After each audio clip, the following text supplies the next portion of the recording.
Good evening, everyone, and welcome to the Scrutiny Commission meeting today, Tuesday, the 31st of January 2023. If we go to the first agenda item, apologies for non-attendance. Thank you, Chair. We've received apologies from Councillors Zoe McGee and Jeff Shacklock, and Councillor Anne Lee is attending as substitute for Councillor McGee. Thank you and welcome. Agenda item 2, members' declarations of interest. Do members have any declarations that haven't been declared? No. Thank you.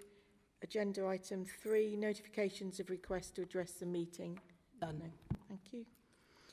Item 4, minutes of the meeting held on the 1st of November 2022. Councillor Hakewell. Yes, at risk of my grammar school education, on page 7, and it's not so much the nature of the minutes, page 7, bullet point 4, one member posited. Now, I don't know how many people use the term posited in normal life to assume or suggest that it's true. I just wonder, in terms of plain English, one member suggested that the issue of... It's used again in the minutes as well. It appears in various places. It's a lovely word, and I didn't know what it meant until I Googled. Sorry, if I may, Chair, no offence to Councillor Hakewell, but I think this is a well-known term, and it has subtlety, it has nuances which the word suggest would not give. I think it's whoever was minuting it chose the word well. Right, so is everyone else happy with the minutes, or is anybody else concur with? Right, I think we'll leave it as is then.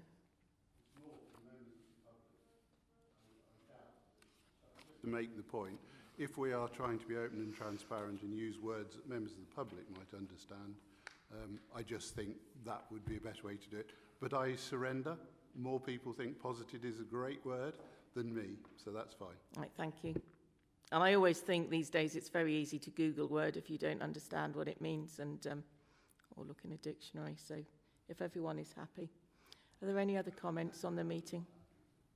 I said everyone else. Do I have a proposal?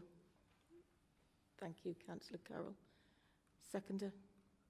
Councillor Andy Mercer, thank you. Is everyone in favour? Thank you. Agenda item 5, consideration of any matter referred to the Commission for call-in. I don't believe we've had any.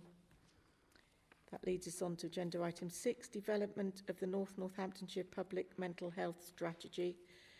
And I'd like to welcome Shirley Plenderleith. Thank you for attending this evening. Thank you. Thank you. So this paper sets out the direction of travel for public health in addressing mental health.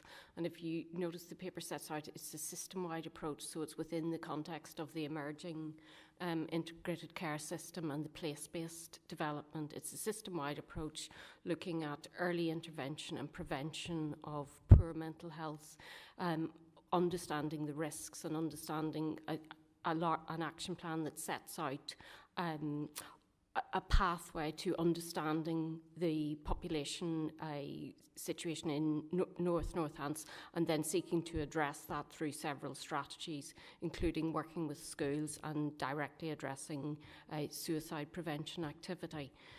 It's an ambitious programme, and I think it will take some years to bed in, but there's a lot of activity at the moment, and this is drawing members' attention to the fact that it's a wide-scale programme and seeking support for that approach and that population-based approach. Thank you. Do members have any comments having read the paper? Thank you. And can I just remind members we are being live streamed this evening? I should have mentioned that earlier. Thank you. Councillor Mercer. Thank you, Madam Chairman. I did my doctorate on mental health service evaluation, 8 years of slog. So it's something I have had a bit of experience of. And one of the lessons I learnt from it is that slogans don't save lives. You've actually got to roll your sleeves up and come up with work plans and ideas that are going to actually, first of all, identify the people who are at risk. Secondly, identify the degree of risk. And thirdly, alleviate it. When I see large amounts of verbiage, it suggests to me that there is a lack of focus. Let's put it that way. I'll leave it at that. This is very early on, and I must admit, I like the preventative work that's proposed. But can I bring David in? Thank you, Chair. Thank you, Councillor Mercer, for the comments. I think one of the things that we need to be really clear about, this is about how we develop that strategy. There is reference to, for example, the different elements of the Joint Strategic Needs Assessment, which will in fact do those elements of work which you've referenced, help us to understand what's the prevalence of occurrence within our areas. Are there particular populations that are at a greater risk because of the demography that we've got? I think one of the other bits that we are really committed to in Northamptonshire is our place-based approaches. So not just recognising that Northamptonshire is this huge homogenous area, recognising that we have different communities, different challenges within those communities that may drive poor mental health in that sense. And what we want to do is, rather than treating the symptoms once they occur, is try and understand how can we get more upstream, how can we intervene earlier, how can we work with families, how can we work through schools, how can we work through the other services that we provide as a local authority to give people consistency and stability to lead good lives. Thank you, Councillor Brackenbury. Not surprisingly, David has alluded already to what I was going to say. I think what's really important is actually seeing what is already developing very locally through the integrated care system. Those of you who are familiar will know that part of the integrated care system is, as David alluded to, our place-based arrangements where we have community wellbeing forums and very locally local area partnerships. And those local area partnerships have been in action, bringing together partners from across those areas, from all parts of the social and health and wellbeing systems. And one of the key focuses is on mental health, because it has been noted through the profiles that we have of the local area partnerships that we have high incidence, for example, in some of those areas of self-harm and high incidence of both depression and anxiety type situations. And I think what's really important is that we're looking, as Shirley and David both said, at early intervention, but also looking at promotion of good mental health, because we shouldn't always be undoing problems. We should be trying to prevent problems before they even start. And I feel very confident that the local area partnerships are going to really add some value to that part of the system, the early intervention, prevention, and ultimately alleviate some of those problems that we see in our sort of GP services and our acute sector. Thank you. Shirley, you want to come in? I just wanted to reassure members that action was taking place now as we speak. These things are happening in tandem. So, for example, we're looking at the moment at bidding for some money through the ICS to put in place a resilience programme in schools all across Northants, because that's one of the easiest, I wouldn't say, not easiest, but one of the simplest ways to intervene and get early and upstream of these problems, so you stop another generation coming through with challenges, or that they're better equipped to deal with challenges. But at the same time, where gaps or greater need are identified, services may be enhanced to make sure that people get the right service at the right time. But I think the key for this is the long-term picture and preventing it happening in the future. Thank you, and it's good to see that there's already a number of examples listed here of partners working together to promote mental health and well-being. That can be found on page 15 and 16. Councillor Andy Mercer, do you want to come back? Yes, thank you. Those replies are very helpful. However, it sounds very like the teams that we had in 50 years ago for dealing with mental health issues that when I was first involved, and we had very much the same goals and very much the same involvement, and we've gone round in a circle and come right back to where we were 50 years ago, it seems. What should have changed in that time is that we have vastly better information sharing capabilities today. So I would like to know if the degree of information sharing between the various statutory bodies is adequate in the opinion of the portfolio holder and the senior officers for them to do their jobs adequately, or whether or not there is still a problem with data protection preventing vital information getting to the people who need it. Thank you. David Watts, do you want to come back in? Thank you, Chair. Helpfully, I'm the local authority's Caldecott Guardian as well, so represent the local authority in deciding in circumstances where we can or cannot share information, and will advise legal services on some of the case law, etc., in relation to that. What I would say is, for the purposes of direct care, there's a really clear legal basis for the sharing of information in order to meet the needs of individuals. Where it becomes more complex is actually some of the big data analysis that you need to do, and making sure that you have the appropriate safeguards in place for that. So certainly if you're dealing with, for example, client-level data at that, having clear anonymised processes and having organisations that can process that large volume of data safely on behalf of a system proves more challenging and creates more challenges than the sharing of information for direct care purposes. Hopefully that answers your question, Councillor Mercer. Thank you. I've got a list of names here, and I think Councillor Irwin was next, but there was also a flurry of hands that went up all at the same time. So if I miss anybody off this list, if you could then put your hand up. I've got Councillor Irwin, Jill Mercer, Councillor Anslow and Councillor Lee so far, with only Councillor Hakewell. So, Councillor Irwin, would you like to go first? Thank you, Chair.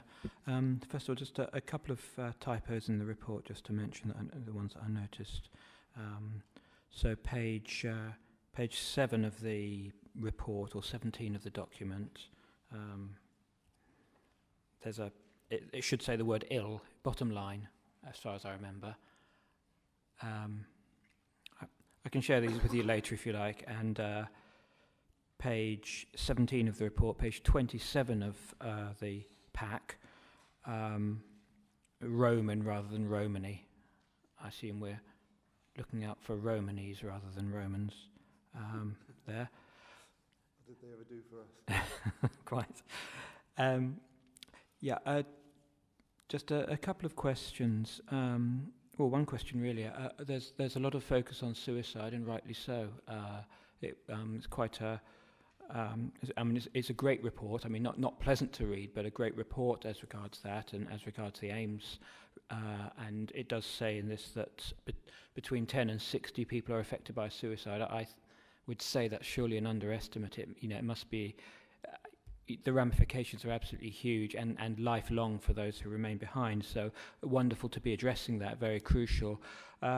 Just really to query the 10%, because that a fall of 10% could be within normal statistical variation. I was wondering, but then of course you don't want to promise too much. I was wondering how you came up with that figure of 10%. I'm not arguing with it. I'm just interested to know how where it came from as an appropriate target. Councillor Harrison. Thank you, Councillor Irwin, and thank you for your comments about the suicide prevention strategy. I was really delighted to take that to executive some months ago, and really pleased to see further work that's been taking place very recently. So it's referenced in the paper, the guidance for schools, which has been developed by Henna, who is one of our very talented public health officers, and she has put together in response to a particular incident, a really good and a thorough piece of work to guide schools how to deal with that. In terms of, in terms of the 10%, cutting in and out, in terms of the 10% reduction aim, my understanding, and I'm happy to be corrected, but my understanding was that was a national requirement, that we should be that should be the aim. I mean, obviously, what we would like is to bring it down to absolutely zero, and you know, every life saved is you know, absolutely vital and vitally important. But it's my understanding that that was like a national figure that we had to aim for. Thank you.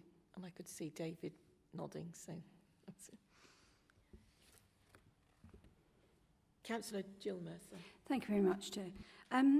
It's very laudable that we're trying to do preventative work, and that's absolutely excellent. However, I just wonder if we're not looking necessarily at the effective treatment that exists, from access to GPs to what treatment they get when they get to see the GP, and in relation to that, for instance, in the suicide prevention strategy, it says that nearly a third of people who take their own lives were under the care of a GP, which tends to suggest that they didn't actually, you know, stop it. I know, obviously, that's very difficult, but, you know, they did actually manage to get to see a GP. And they also...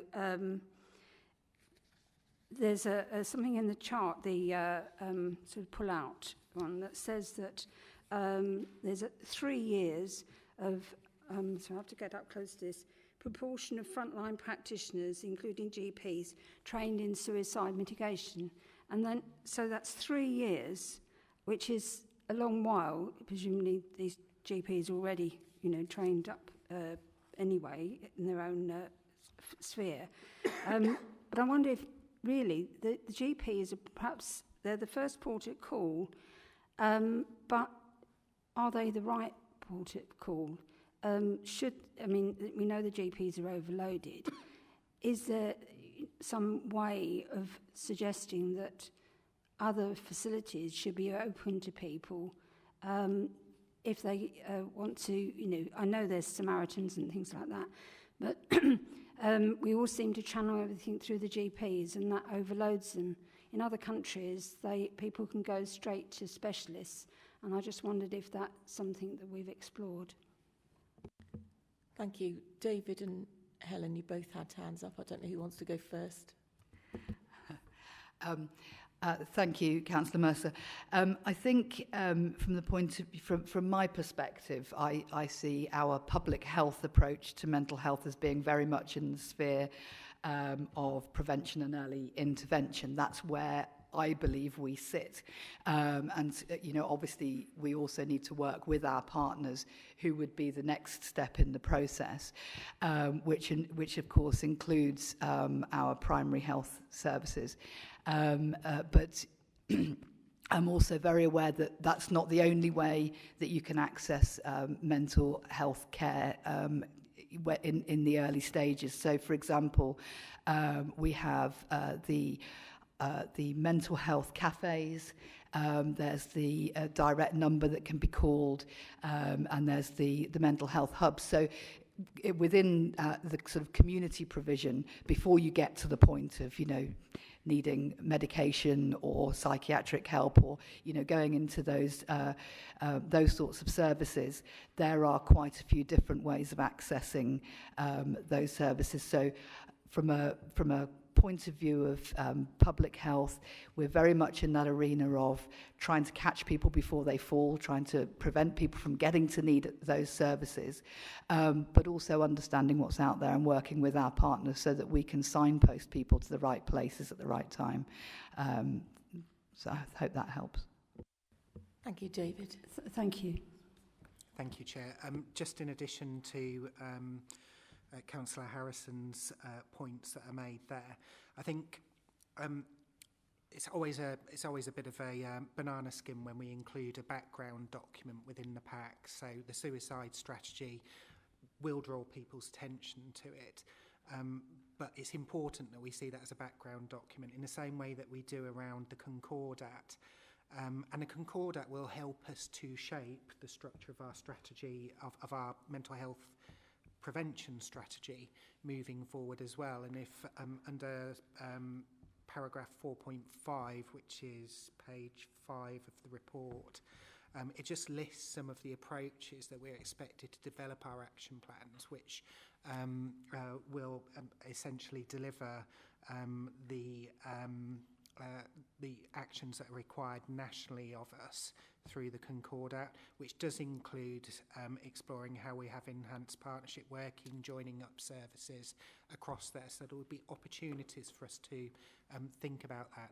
I think it's a really good point, though, whilst we're developing the strategy, how do we engage with our GP population to make sure that we're understanding, you know, they are general practitioners, they're not specialists. And they know, they're a bit like me, they know a little bit about a lot of things. And what's the other bit? Not a lot about Chelsea, but I think there is something about recognising there's limitations to what they can do in that sense.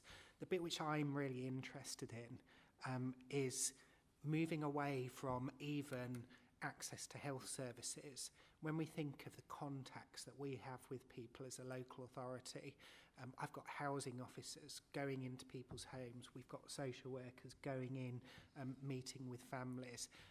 Actually, we've got dustbin men who may talk to people on the street and say hello to them as they're going around.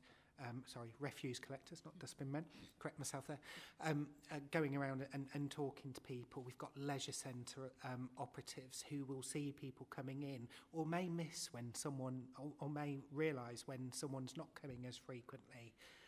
How do we use those as ins for us to get in early and try and say, you know, is something wrong? How can we support? How can we get ahead of that so that you don't find that people are tripping over into needing treatment, medication, or the therapies which are provided by our mental health trust, and that we're using those resources, those strengths that we have in our communities to support people to be well.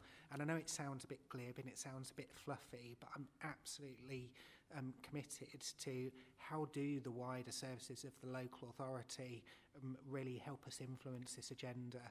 We've got, you know, 4,000 people that work for us.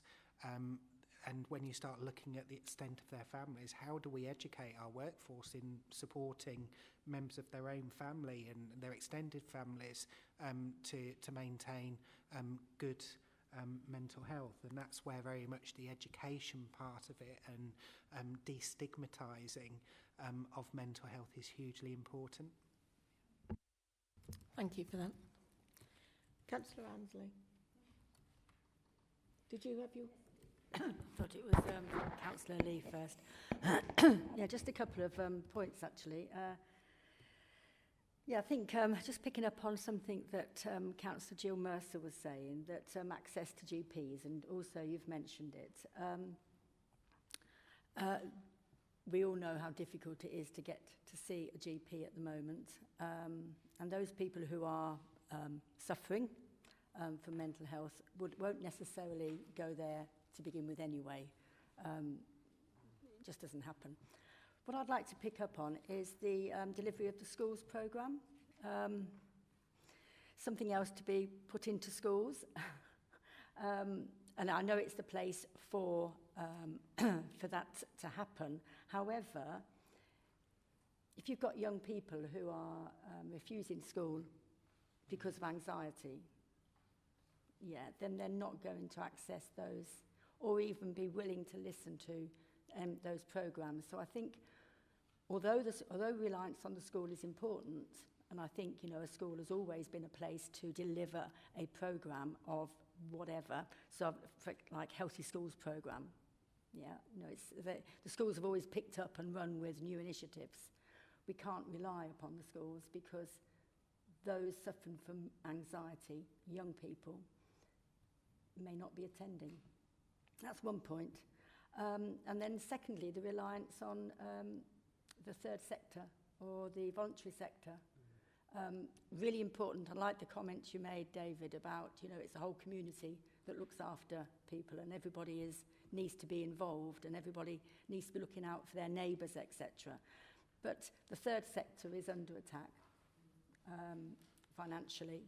And if you think of Mind, for example, probably one of the most, maybe it's the one that people would go to first if they were feeling vulnerable, feeling at a low ebb, they might go.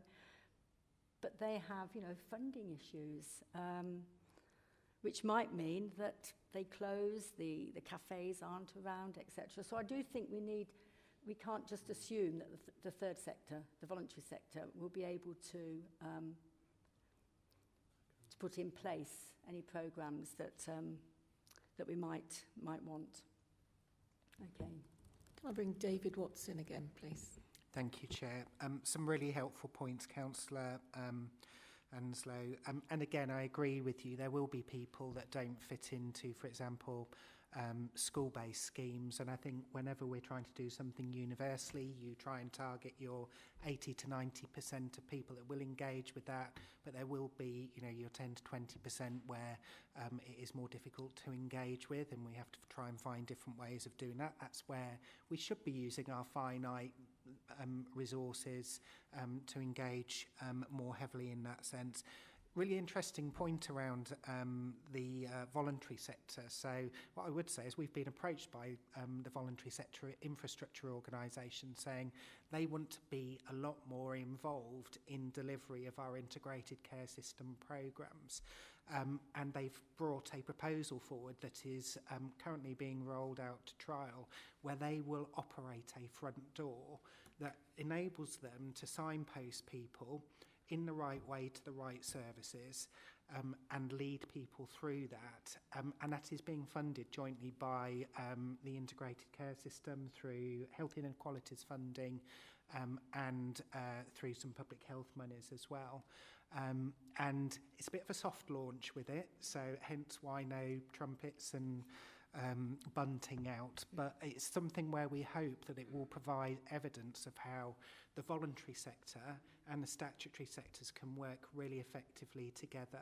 This was born out of actually a proposal that was, a system that was trialled in Wellingborough in 2016, was independently evaluated by a university and was shown to have delivered benefits, but with the financial challenges that panned out, the funding didn't continue with it. So we're revisiting a model that worked, and I get that there will be lots of challenge about why break something when it's working, but you know, we want to explore, and we've got 3 infrastructure organisations who are saying, four, isn't it? Four. Who are saying, we want to do this and we want to show you how it can work in Northamptonshire, because we think that we've got the skill set, and if you can show a commitment to us, we will be able to employ and recruit the right volunteers to help us in deliver this. And they will make sure that the smaller organisations are pulled in and become a part of that as well. So it's really astute that you picked up on that, but I think we've got a really vibrant voluntary sector who are saying we want to be part of the solution. We don't want to come with our begging bowls. We want to show the value of what we can do, but then the commitment that we need from you as a system is then how do you fund us to do that on an ongoing basis moving forward? Yeah, I think that sustainability is really important, because I'd be interested to know about the one in Wellingborough, because that's where I live, obviously. I'd be interested to know about that pilot. Is it a pilot, did you say? It was, I think it was about 2 years that it was running for, Right. and it was I'd be independently interested to know evaluated. The details of that. What I can do is I can speak to the infrastructure organisation that led on that and see if they're prepared to share the evaluation. That would just be so really, you can have a look. really good, thank you. And it is sustainability, because you can't, you know, I'm part of a charity. I work with a daylight centre, and I know that, you know, it's constantly hand to mouth. And if you're working with statutory organisations, you want to know that you can sustain what it is you're giving. You don't want to feel that it's going to be cut, you know, anytime soon. And this is really an important, piece of work that's been done here. And like you said, suicide is the end game. We've got to get to the point where we want to catch people before they get to that point, Thank you, and that's what this is all about, so that's really good. It's really good to... Sorry, Shirley, did you want to I come was in? just going to say what you've just said, that's what this is about, catching people before it escalates, and that's where the high cost and high need and high intervention is. We want people in North Northants to flourish so that they do not need that. It will take some time, but in the meantime we need to, as I think it was... one of the other councillors said, we need to be sure that we're identifying people who need help and getting them help at the right time, at the right level. But having all partners signed up to this and on board, we are in a better position to do that going forward than perhaps we have been when it's been fragmented previously. Thank you. Councillor Lee. It's been repeated several times that mental disorders start at an early age, and that we try and, if we pick up those problems and deal with them then, that it prevents higher cost and more distress at a later age. And that's why we don't need to carry out much of a needs assessment exercise to know that the schools have long waiting lists of children waiting for counselling, for help. So I'm very glad that this report places an emphasis on that. There is also a risk of, for adults, for medicalising problems caused by poor housing, debt problems. It's good to look at the causes, and again, that is also set out in this report, and that's great. So social prescribers are good, but they've got long waiting lists as well. So yes, it'll be interesting to see how inequalities are dealt with as well, because, well, again, people living in poverty develop problems, mental health problems, and it's harder for them to get out of the vicious circle, I think. But I welcome this report. Thank you. Thank you. Councillor Hakewill. Thank you, Chairman. Certainly I welcome this. Just listening to the debate that we've had, mental health affects absolutely every aspect of our lives. And a lot of those aspects can be mitigated by this council itself. The fear of crime, glad to see the police there, but the fear of crime affects people, and things like, graffiti on walls or graffiti on public, buildings or whatever, can very easily lead to someone older or even younger to perceive that something awful's happened here, or some undesirable individuals are there. If we clean it off and we keep the place looking clean and tidy, that matters a great deal. Prevention obviously is important, and I do remember going back 2013-14, before the County Council found itself in more difficulty, that prevention was trying to be trailed all the time. Prevention of children needing to come into care, and prevention of older people.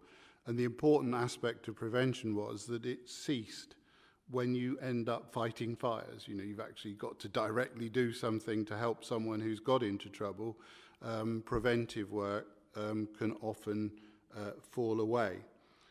And in the spirit of tonight, I'd like to posit an idea here and say how pleased I am to see the amount of partners and community engagement, which relates back to that first point. And I thank David, for talking about voluntary organisations. We absolutely need to engage with them, not only because they're great at doing it, but also because we're not going to have the resources to do a lot of these things ourselves. We are, albeit sitting in Corby, but when we talk about suicide, to make absolutely sure that we include the farming and rural people into that, I don't know how many of us have any farming connection. I'm a farmer's son, so I have a feeling for that. And on that point, on the list on page 13, I would hope the National Farmers Union, who are based in Wheatley, are one of the people we reach out to, because they do enormous work in terms of suicide, and you can't imagine much more isolated than the farming community. And I would say also other unions, unions, work employee unions and so on, to engage with them. And also, and I may have missed it, and either David or the portfolio holder can say, the obvious impact on mental health is children and social media. Some of the things, you don't need to watch too many of the soaps. I realise I'm now missing Emmerdale. But, you watch some of the themes there, and some, we may laugh, and some of them are amusing, but, the themes that are being picked up there of children being tormented and so on. And we are corporate parents, and we are also, albeit we passport the money through to schools, but we are there as a guidance from that point of view. And the other aspect, which I suppose we would put in North Northamptonshire Council, is the libraries, as outreach, because if you have a mental health issue, sometimes that's just about communing with other people, and the warm spaces idea, Chairman, is a good idea where people come and talk together. So I suppose I'm just positing ideas at the moment. I'm going to use that word a lot nowadays, so I can't wait to get home and talk to my wife about it. But the last point I would make is that in 4.3, and I'll probably just get shot down again, I don't really mind, but in 4.3 and 2.5, we talk about integrated care Northamptonshire, mental health prevention concordat. I would suggest it's poor mental health rather than if you've got good mental health, you don't want to prevent it, do you? So I don't know whether that is the wording, but when you go to the document that's here, it says prevention concordat for better mental health. So I just don't know. Others around me may say I'm being pernickety there, but I don't think we want to prevent mental health. We want to prevent poor mental health. Thank you, Chairman. Thank you. It's good to see that you agree with a number of points in this strategy, developing strategy. So can I bring in, I don't know, David or Helen, which one of you wanted to go first? I shall posit something. Thank you, Councillor Hakewell. You raised a lot of issues there, all very, very important and all absolutely key to making progress in terms of improving people's mental health and preventing poor mental health. You talked about the wider determinants of health, which are, absolutely key. People growing up in poverty, in poor houses, in unsafe neighbourhoods, with, jobs with lack of job security. You name it, we know I think we all know what the wider determinants of health are, and they are absolutely key. Very few people have mental health problems as a standalone issue that is usually associated, with poor physical health, with other issues going on, social care problems, all sorts of things. And so we as a council have access to a lot of the levers to improving the wider determinants of health, and I think we can make some big strides in that area. And again, I think you were talking about we're trying to work upstream and prevent problems from happening, but once a fire is burning, we have to put it out, and so resources get put into that. But I think I'm really positive about the way that we are developing our integrated care system, because I think, I have to be honest, I don't ever like the fact that we keep talking about place-based arrangements, because I don't think anybody really knows what it means, but the work that we're doing at place, so at community level, I think separates that away from the firefighting. It takes you away from, you know, your secondary care, the actions that you take once something has gone wrong. It's actually quite you know, it's part of the system, but it's sort of separate from it. And I think with that different flow and setup, it will always mean that we have an element of early intervention and prevention that won't be taken away because we're fighting fires in other parts of the system. So I think that's really important. And, you know, if you're on a parish council, please do get involved in your local area partnership, because that is where a lot of this is happening. Again, you talked about the different issues that can affect us at different times of our lives, and I think that's why the all-age approach is so important. And with young people, you talked about social media. I think life is much harder for young people now than it ever was when we were growing up, and there are clearly new challenges that we have to work out how we deal with that.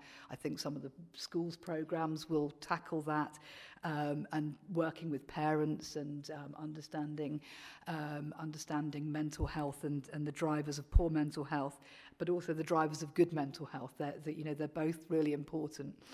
COVID obviously has had a massive impact on everybody, but I think very much particularly young people. So it's another part of the work that's very much being looked at.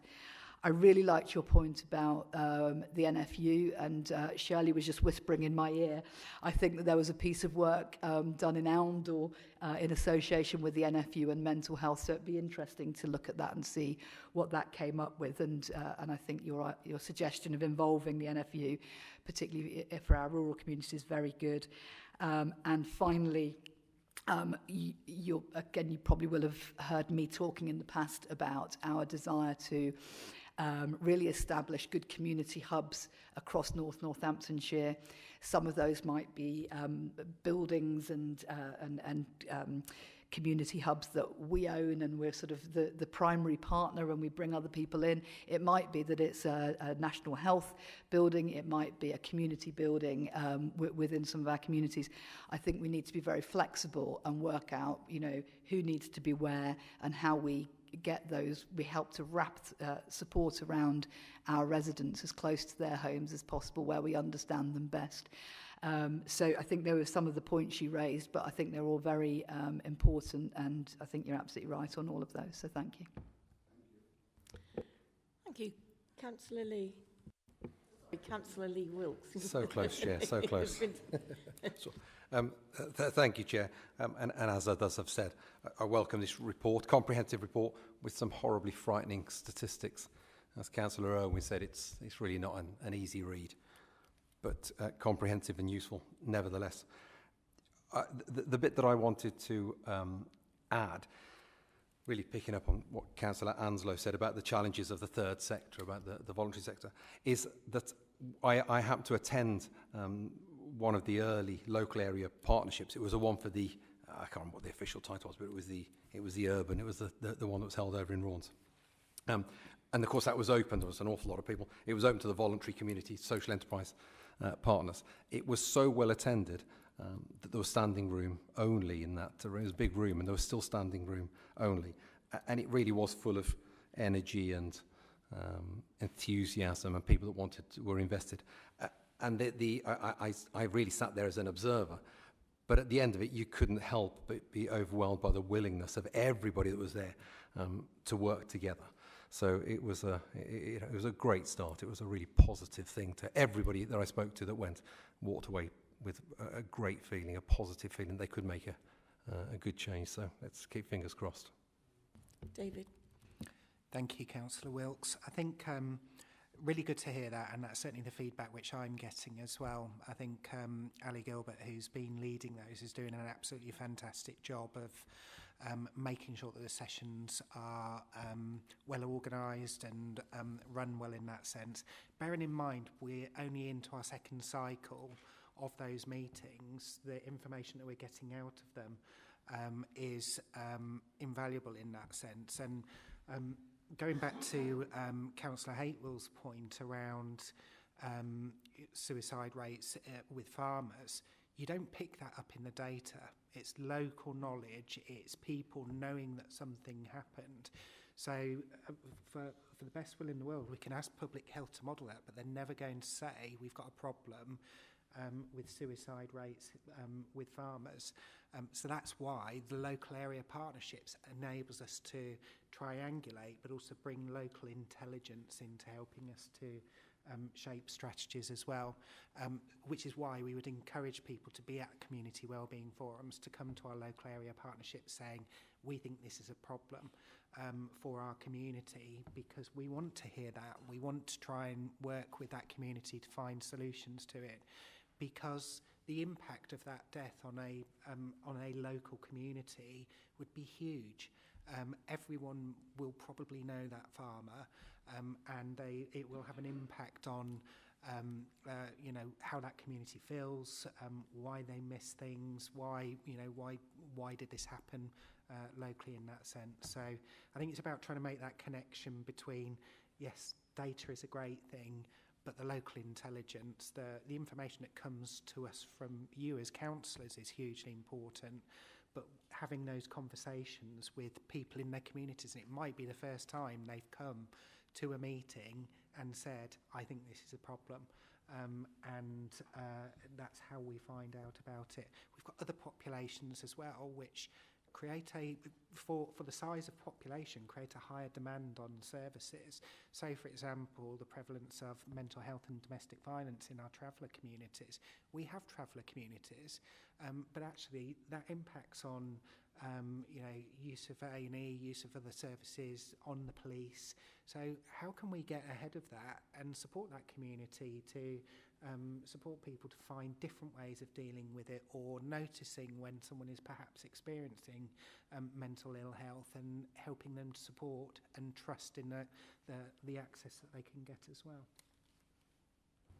Thank you. It's a really comprehensive start, and I've got a couple more speakers after Councillor Harrison, but thank you. It's good debate.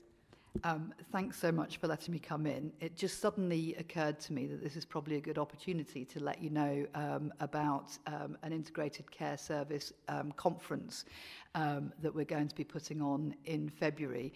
And this is directly in response to a challenge that Councillor Hakewill made in one of our budget scrutiny sessions about how we were going to inform councillors and parish councillors and town councillors about how the ICS is being developed and working, and how it'll work for our local communities.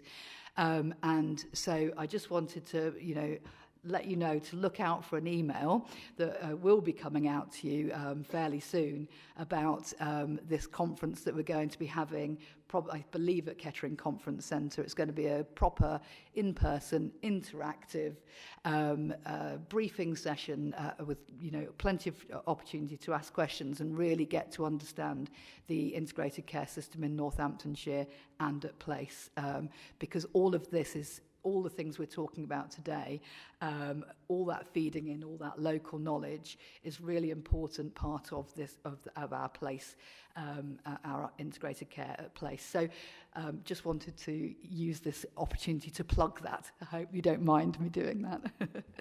Not at all. I look forward to the email and coming along. So I've got two more speakers, Councillor Watt and then Councillor Andy Mercer. Thank you.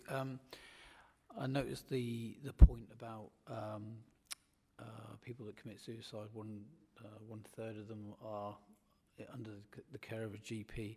I just wonder if it's the modern GP practice that we're within now, seeing the same GP, seeing your your family GP that would know things about your family. That doesn't happen anymore, and the present GP practice we have in Corby, it's quite often it's a locum, you'll see, and I'm not convinced that their prescription of drugs is actually the best. I don't think GPs always prescribe drugs. I think they do point people in other directions, but I stand to be corrected David, if you want to come in. Not wishing to put ideas into where you might want to ask questions and invite organisations for scrutiny, and particularly with evolving the scrutiny function to include a specific health scrutiny function as a dedicated committee in that sense. You can consider and request that the ICB and the local medical council could come and attend and give evidence to you as a scrutiny function on exactly those facts. So whilst I have my own views on that, I think I'm not the right person to answer the questions around it. But we do know that the pandemic has impacted on that.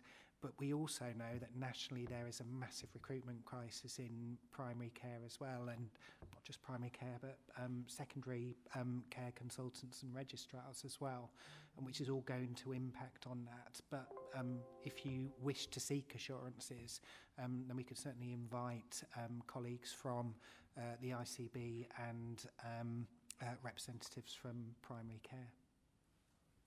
Thank you. Something to bear in mind. Councillor Mercer. Thank you, Madam Chairman. I've got several points to make. First one on the subject of numbers of primary care GPs. The government very recently issued an instruction to the universities capping the number of doctors in training. If you're actually cutting the number of doctors who are being trained, you can't expect to increase the number who are in practice. It doesn't work. It's very simple stuff. It's not something that I approve of, I'll be honest. Even though it's my own party that's doing it, I disagree strongly with capping the numbers of doctors who are being trained. Right, now, second point. It was absolutely right what Councillor Hakewell said. He was positive about this, that early years are the area where you get the most payback. But the problem is you have to invest early and the payback comes back later. As it was said by the portfolio holder as well, you end up firefighting if you don't do the right stuff, and you sometimes end up having to spend your money that should have gone on investments on firefighting. That's not very productive. So what I'm going to ask is, this is an attempt, very laudable, to try and deal with some of these issues. How will we know if it's succeeded or not? Will there be specific KPIs that identify the success of this Concordat and the subsidiary strategies, or will we just have to take it as read? Do you want to come back or get back some other time? Thank you, Councillor Mercer. Yes, I mean, there will obviously be milestones in the path so that we know we are progressing this work with all partners. Obviously, the final outcome will be around numbers of people needing treatment. So if we are preventing, and if this is successful, we will not be seeing the numbers of people suffering as we do at the moment, either at the very at the extreme end with suicide or self-harm if it's young people, depression. And I think that's the key. It's making good mental health and positive mental health everyone's business, so that we can support everyone at each step of the way and prevent them from getting to that end state. So it will take some time, but that is what this is aiming to do, and we will be looking at measuring that, because the cost flows will also reflect that. Can I come back on that? Would it be possible for the officers involved to report back to this committee, say, in a year, 2 years, 3 years, annually almost, and give us some idea of how successful we're being in tackling this critically important issue? I personally hope that you'll be coming back and telling me that you've done wonders and that we've had a fantastic outcome. I'm looking forward to it. I'm sure that's something that can be arranged. David, do you want to come? Yeah, just in addition to what Shirley said, and absolutely, I mean, we bring our performance scorecards, and we need to obviously make sure that the performance scorecards reflect the priorities of the local authority, of which clearly this is probably one of those ones for public health. So it could be something that's included in there. I think where you're trying to really influence these sort of stuck challenges, what we need to be careful about is not trying to evaluate the impact too early, because these are generational changes that we're trying to Absolutely deliver. agree with you. So that's why I said the payback is always late. Yeah, you won't see probably a good impact in less than about 5 years, but one hopes. Yeah, absolutely. And I think, we'll only really know whether the interventions which are happening in the school are having an impact when you start seeing the reduction in demand on schools waiting for CAMs, etc. So, and for every one of the interventions that we do, there'll be a number of indicators that we'll be monitoring along the way to see whether we think that it's heading in the right direction. And longer term, I hope, and there's a little bit of selfishness in there, but I have less demand for my mental health services in adult social care because of the fantastic work that's been done earlier in people's life course to support families and support young people to live great lives. I did see 2 more speakers, but I'll let Councillor Hakewill come in very briefly to, you wanted to come back on the developing mental health strategy. Thank you very much. One to add to this is, of course, the Gypsy and Traveller Council. You talk of rural. And the second is there a date to hold for that conference? I grabbed my diary when you were speaking. Is it planned or is it wait for the email, Jim? It is planned. I'm just not 100% confident that we are definite on the date, but it's around, I think it's the 21st of February we've got penciled in, so look out for that. And yes, you're absolutely right about the Egyptian traveller community. I just finally sort of one last thing that I felt was quite important to say. 21st. Yeah. 7 till 9. It's an evening one, so that as many people as possible can attend, 7 until 9 on the 21st, yeah. And so just as a sort of a final thought from me really was, if in 10 years' time we're still really struggling to be able to spend money as a health system on early intervention and prevention, because we're still putting out those fires and having to spend the majority of our money on those services that are there to help people when something's gone wrong, whether that be mental health or any other part of our system, then I would say that our integrated care system has not been successful. So somebody asked me once, they challenged me, what to you would show success of the integrated care system? I said, when we are genuinely moving our resources to early intervention and prevention and reducing the amount of money we're spending in our hospitals and on treatment. So we'll see. Thank you. Well, thank you all 3 of you. It's an excellent paper, and it does look very good. It's good to see the list of partners involved. There's a long list there, and the action plan very much based upon early intervention and prevention. That's really good to see. So thank you very much. You're welcome to stay, but I do understand you've got homes to go to, so please feel free to leave. Yep. Thank you anyway.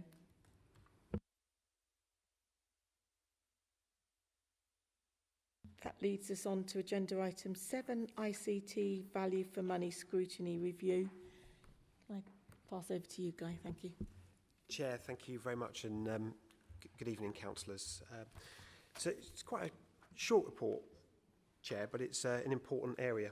And I was just going to run through the cover report and also the appendices just before we hand over for any discussion and questions, if that's okay. And the report is providing to the Scrutiny Commission, to members, an initial scoping document, a draft scoping document to help set out the terms of reference for a value for money scrutiny of ICT, of information communications technology.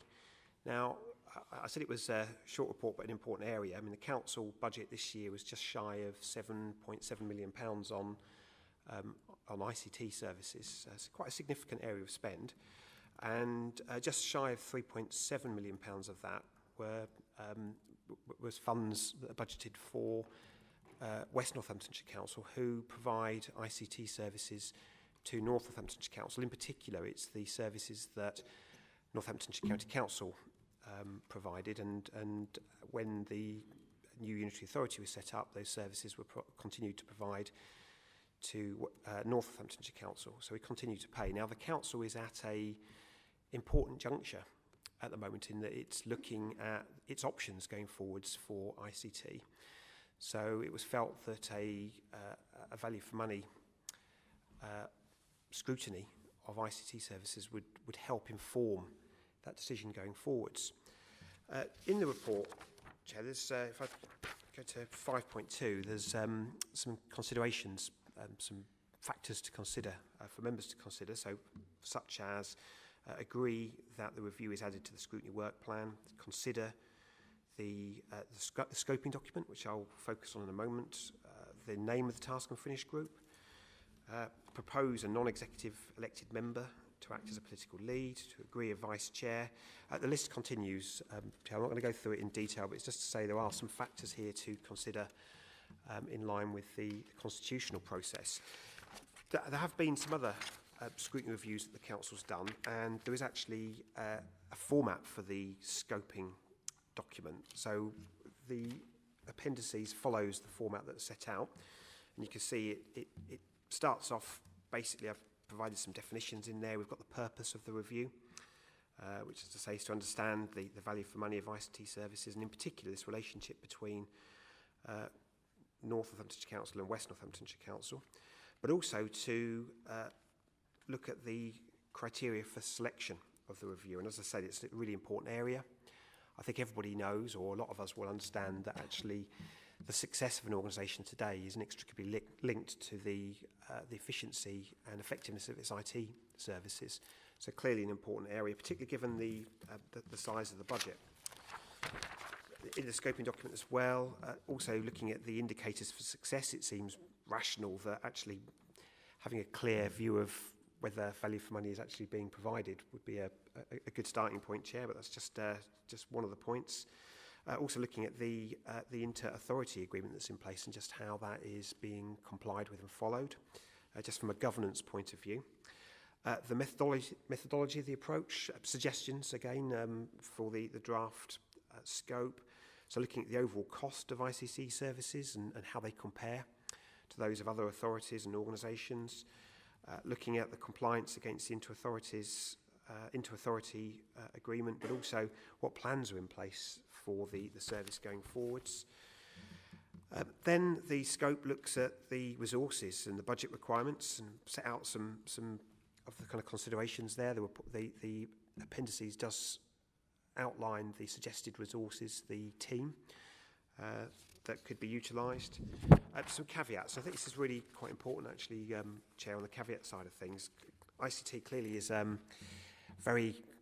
quite a broad area in terms of scope and in terms of depth, in terms of technicalities. So the proposal wasn't to go into all of the areas of ICT. It was to focus on the value for money, but also some areas to probably avoid would be around the ICT security arrangements, which clearly are quite sensitive, and perhaps would like to just think carefully about how that is dealt with without exposing any of the details of the Council's security arrangements, which is a really important consideration, particularly in the current climate. So just a whistle-stop tour, Chair, of the scope and the report, just bringing members onto the recommendations, if I may. The recommendations to consider the draft ICT value for money scope and really look at it in terms of a basis of the scrutiny review and agree that is added to the scrutiny work plan. Propose a non-executive elected member to act as a political lead for the scrutiny review.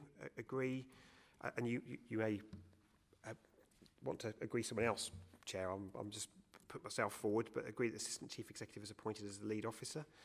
I'll take a steer from members on that, but also consider the high-level timeline that could be taken if members decide to add this to the work plan or agree to add it. Identify any desired outcomes and also any groups or individuals that may want to be engaged in the review. Chair, I'm sure members will have some comments and questions, so I shall stop there and happy to assist any way I can. I'm sure Adele will may have some comments on the constitutional process as well, which may be beneficial. Thank you. Thank you, Guy. I think you'd be a very excellent appointed officer myself. As the Assistant Chief Exec, you know about IT systems. So, one of the recommendations is to propose a non-executive elected member to act as a political lead for the scrutiny review. And I know the chair of the Finance and Resources Committee has looked at the scoping document, but actually I think it would be a good idea for us to defer that and maybe delegate that to someone else or the chair, the two chairs, to determine who is the political lead on that. But if I can open up for any comments. Thank you. Councillor Watt. Thank you, Guy. The things that stand out for me in this are the words "is rapidly approaching" and "pace." And I'm just thinking that we're 2 years into the council and we're going rapidly approaching and pace. If we could have started this 6 months ago, we might not have those words. Do you want to come back on? Thank you. I think, appreciate the comments. I think there's no specific timeline in terms of there's no contracts that are coming to end that are forced. I think there is a piece of work that we are doing, which has been in tow for a number of months, that are looking at the discovery piece of work that's looking at the services that we receive from West Northamptonshire Council. And we're getting close to a point where we will have some more detail and some reports. So I think it's really just been driven by pieces of work that we've been doing. And it just seemed that having that additional information around the value for money would be a useful metric on which to help form a decision. So I don't think there's not a cliff edge that's coming up that if we don't meet, but I think it's just actually given the values at stake and how important it is, pace is an important element. Things that may be important may be software licenses, agreements that might be coming to an end, that may have to be renewed, and decisions about those renewals will be, financial implications. So those parts would probably drive. So I'm just saying that maybe there's some licenses, some software, some agreements that might be approaching termination, need to be renewed, and a decision about the course that's taken on them, they would drive those on dates. Yeah. Chair, if I may, I think that's a really important point, and I think a really relevant point. The ICT estate, sort of given the values, actually is really quite large. There's a lot of contracts, and they don't all run coterminously, so they don't all run in the same time frame. They are all staggered. However, you're absolutely right. The decision making around the disaggregation will need to look at the timing of those contracts and how we move across from obviously depending on what decisions are made. But if we're moving services across, just the timing of that and how we actually move, how we let new contracts, because it's not just about when the contract ends, it's actually about letting new contracts as well, which obviously can be quite a significant undertaking, particularly with large systems, just in terms of the procurement, but in terms of the user testing, etc. So what I wouldn't want to do is to give the impression that this is something that will be achieved quickly. I think it's some of the decisions that need to be made to deal with some of the issues that you are pointing out, in terms of the sooner we can make those decisions, the sooner we can start to shape the future path for the council. And I think importantly, and members will have a view on this, think around the level of control that members want over some of those areas such as ICT, and members might be of the view that actually they are happy to continue to commission services, or they may feel that they actually do want more control over them. I wouldn't want to second guess that, but I think this is about getting the necessary information to be able to make informed choices going forwards and to deal with some of those factors that you're pointing out around the complexities that are ahead. So I absolutely agree with what you're saying, but I wouldn't want to give the impression that there is a particular date that we have to meet in order to meet all of the contracts. They're staggered, and you know, they're happening all the time. They're coming up for renewal. Thank you. Councillor Andy Mercer. Thank you, Madam Chairman. A few points I'd like to comment on. Mainly the, well, first of all, the indications of success. Are there any corporate risks involved, and so on. Right, first of all, on page 16, what are the indicators of success? I am concerned that we should adopt a strategy that allows for future expansion of capacity and future growth, and is not limited to a maximum, so that if we decide to, for instance, spend money on an AI system to make predictions about traffic growth or something like that, then we won't have to go away and buy a whole new suite of hardware, etc., in order to host it. Now, a lot of it's being hosted in the cloud, but the cloud is not unlimited. It does have limits. So that's the first thing. Right, now, secondly, on page 17, are there any corporate risks associated with this review?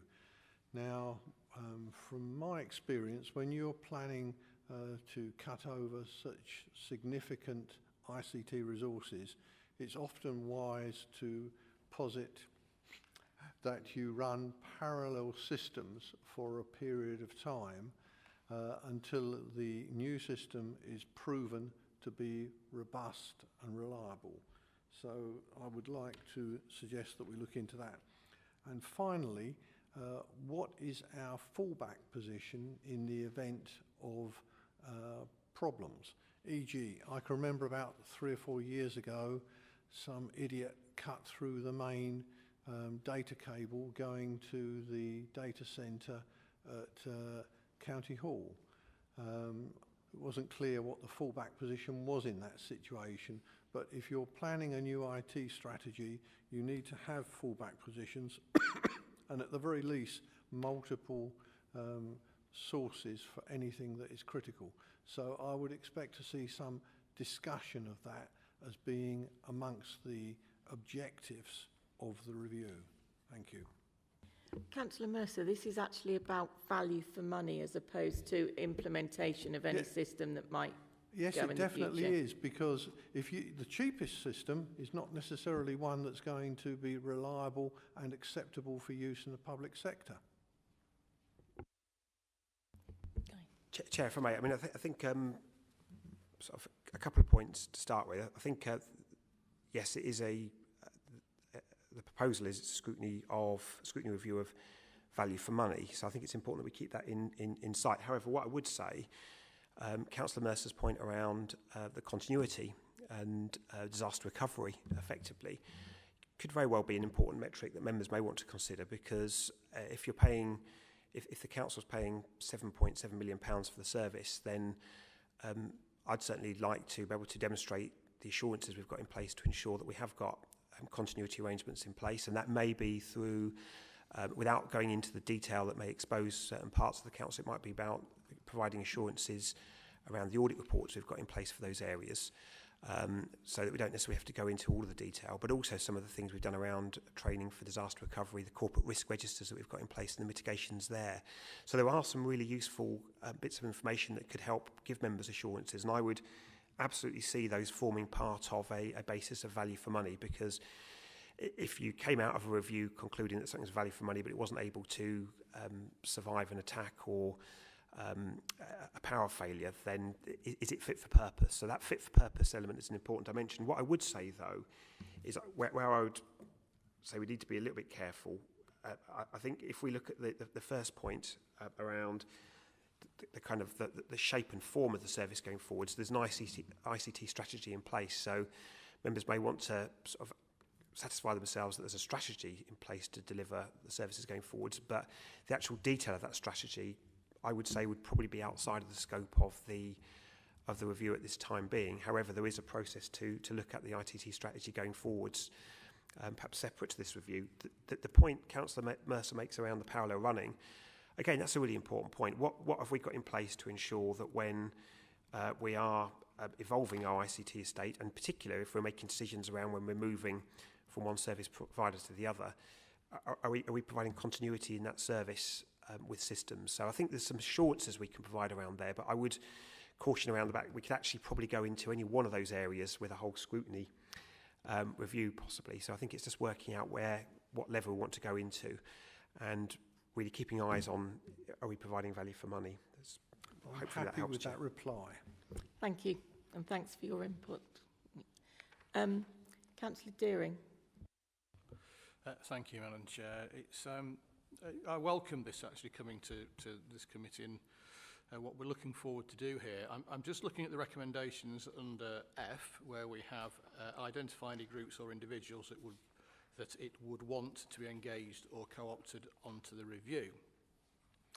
Given what we go through, and I think Guy's on with me on this, on the transformation board, we absolutely have to see proper heads of IT coming into and being co-opted, whatever you want to call it, onto this committee to answer the questions so that we as elected members understand the situation. ICT is a very complicated thing, but we often can't get the answers that we want on the transformation board. I think it's really imperative we get the right people coming into this that can answer the questions for us.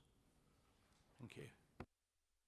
Chair, if I may, and thank you, I appreciate the comment, and hopefully to give Councillor Deering and members some assurance.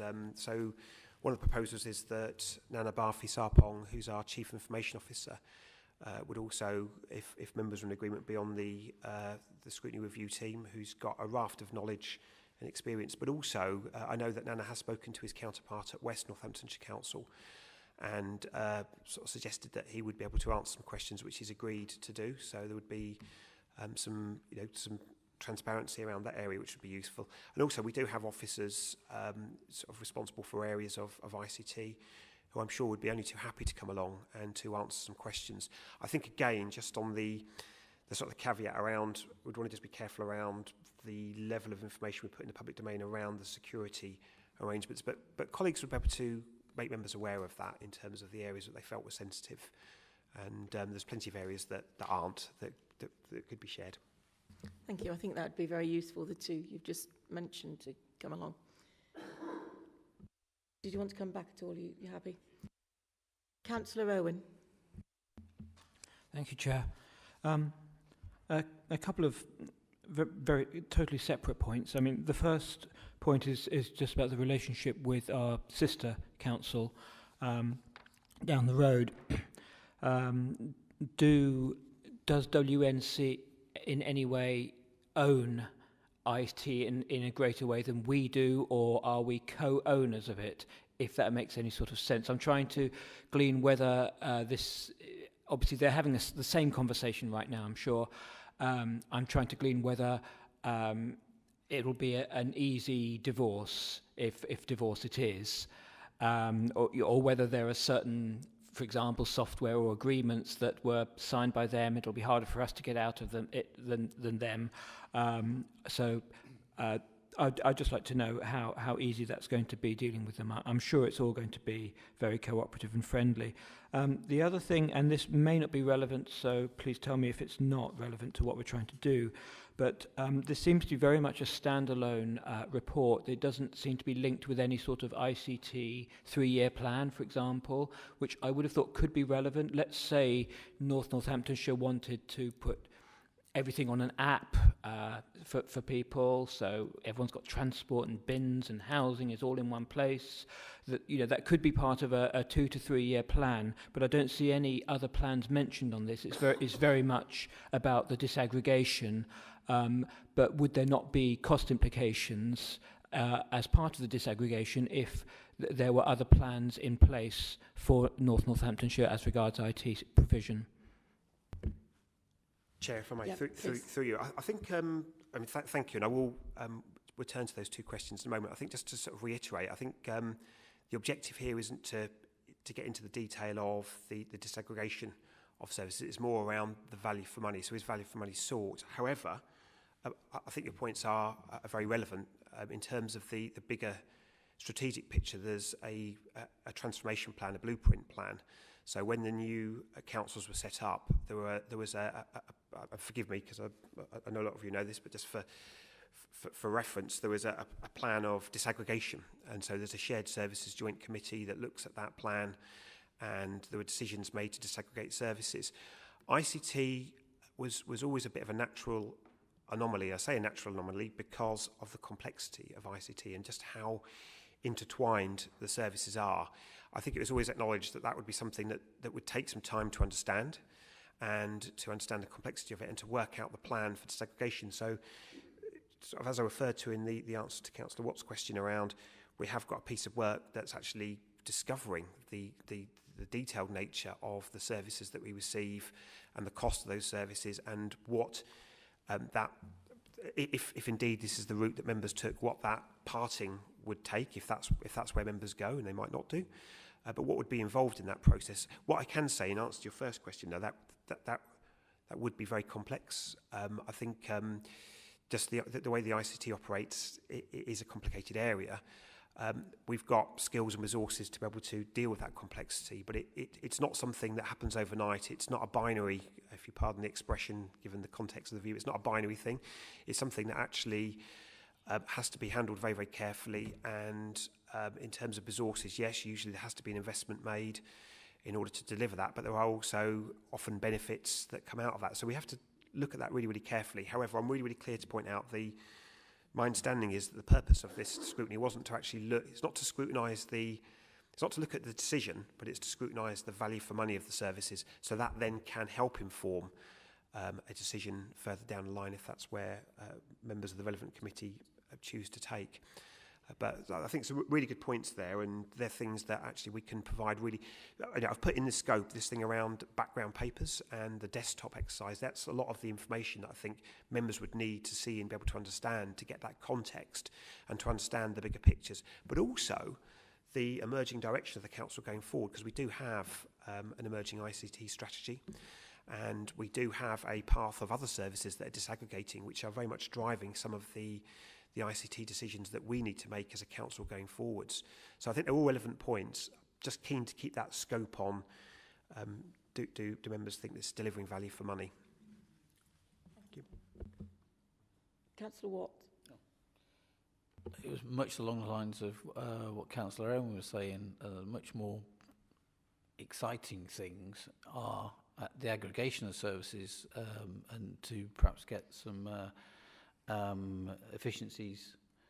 We've got two David's Field housing services. We've probably got two systems, Kettering and Corby. How are they going to be merged?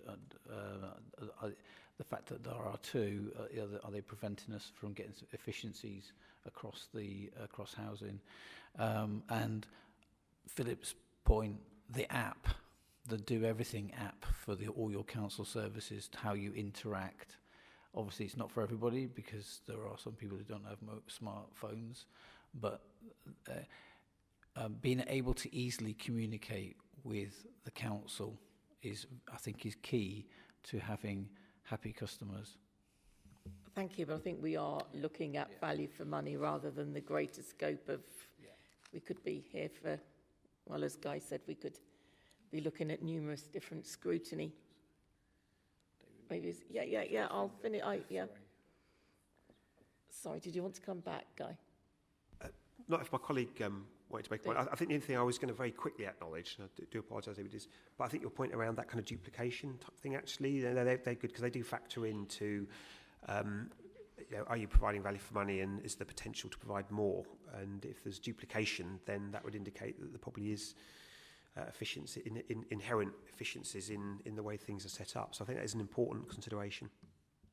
Thank you, David. Did you want to come in? I know it's probably not relevant for the scrutiny review, but just to provide assurance around the two housing systems. Those are not part of the service which is provided by West Northants Council, so wouldn't form part of that value for money scrutiny review in that sense.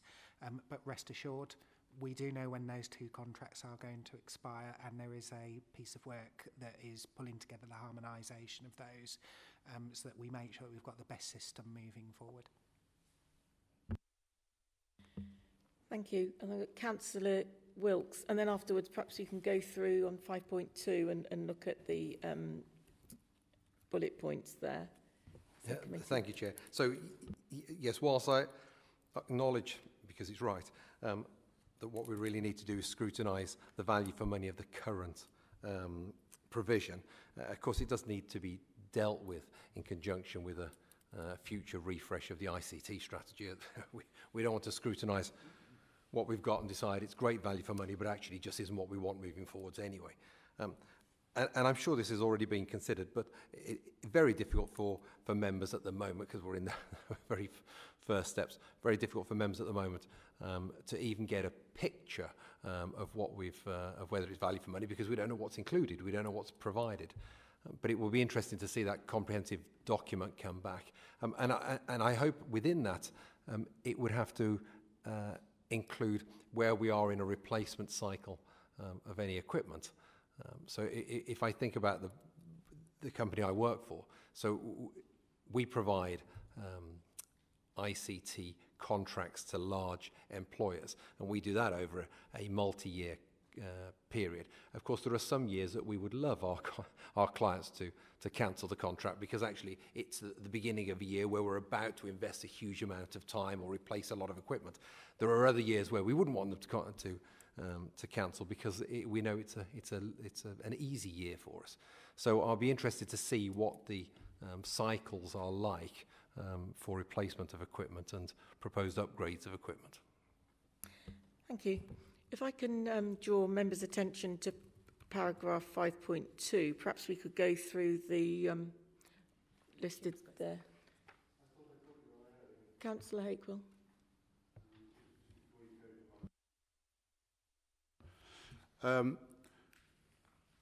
One of the points that comes to me is, and I think Guy has suggested it, is that what are West Northants thinking on this aspect?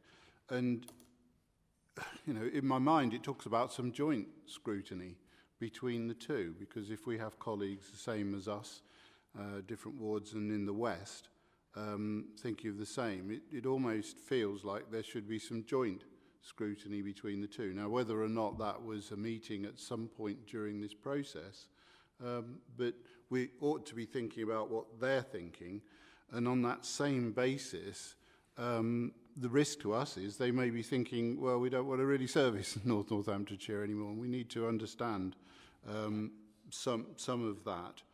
And I see that on page 18 when talking about the West.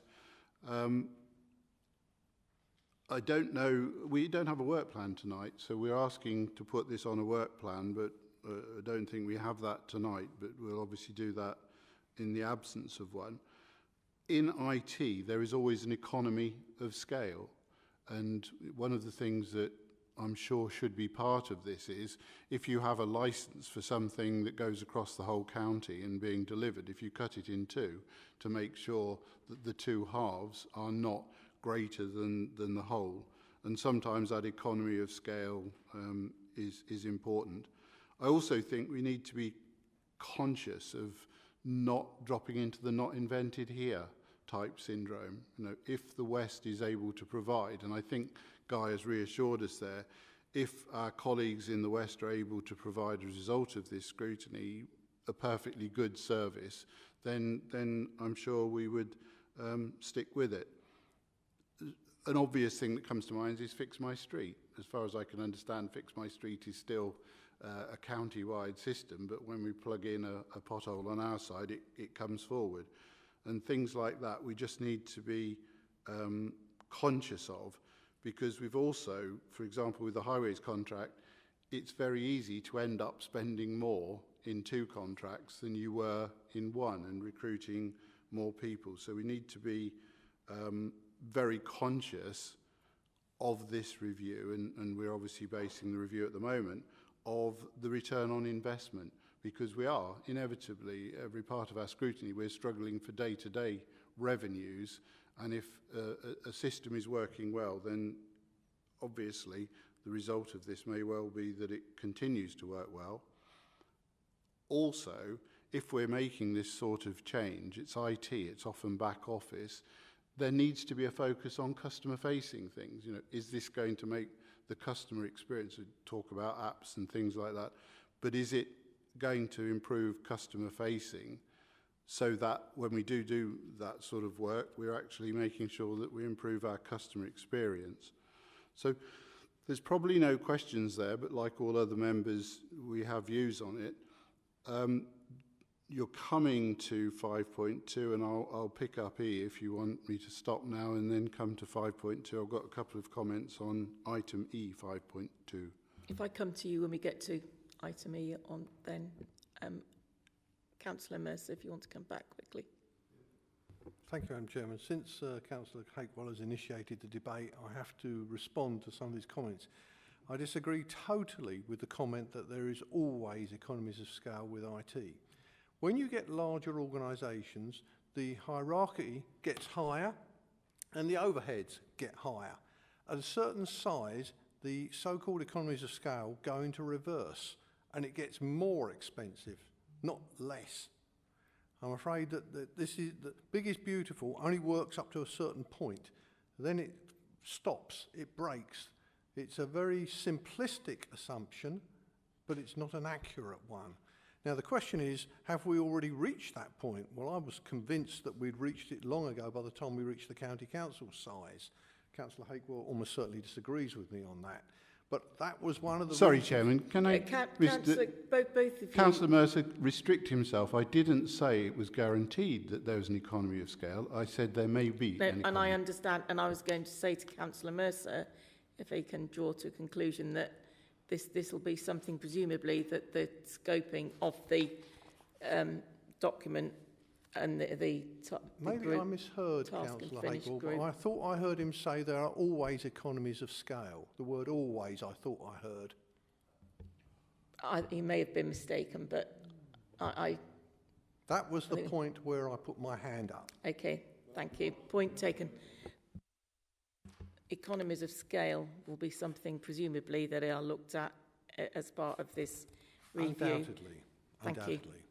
If we go to 5.2 then, and we look at, go through each bullet point. So if members are happy, do we agree that the review is added to the scrutiny work plan?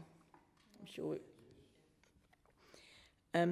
Consider the draft ICT value for money scoping document as a basis for the scrutiny review.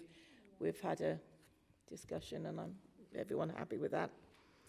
Agree the name of the task and finish group. Well, I should think they could quite easily. Has anybody got any brilliant suggestions? I'd have thought ICT value for money would work.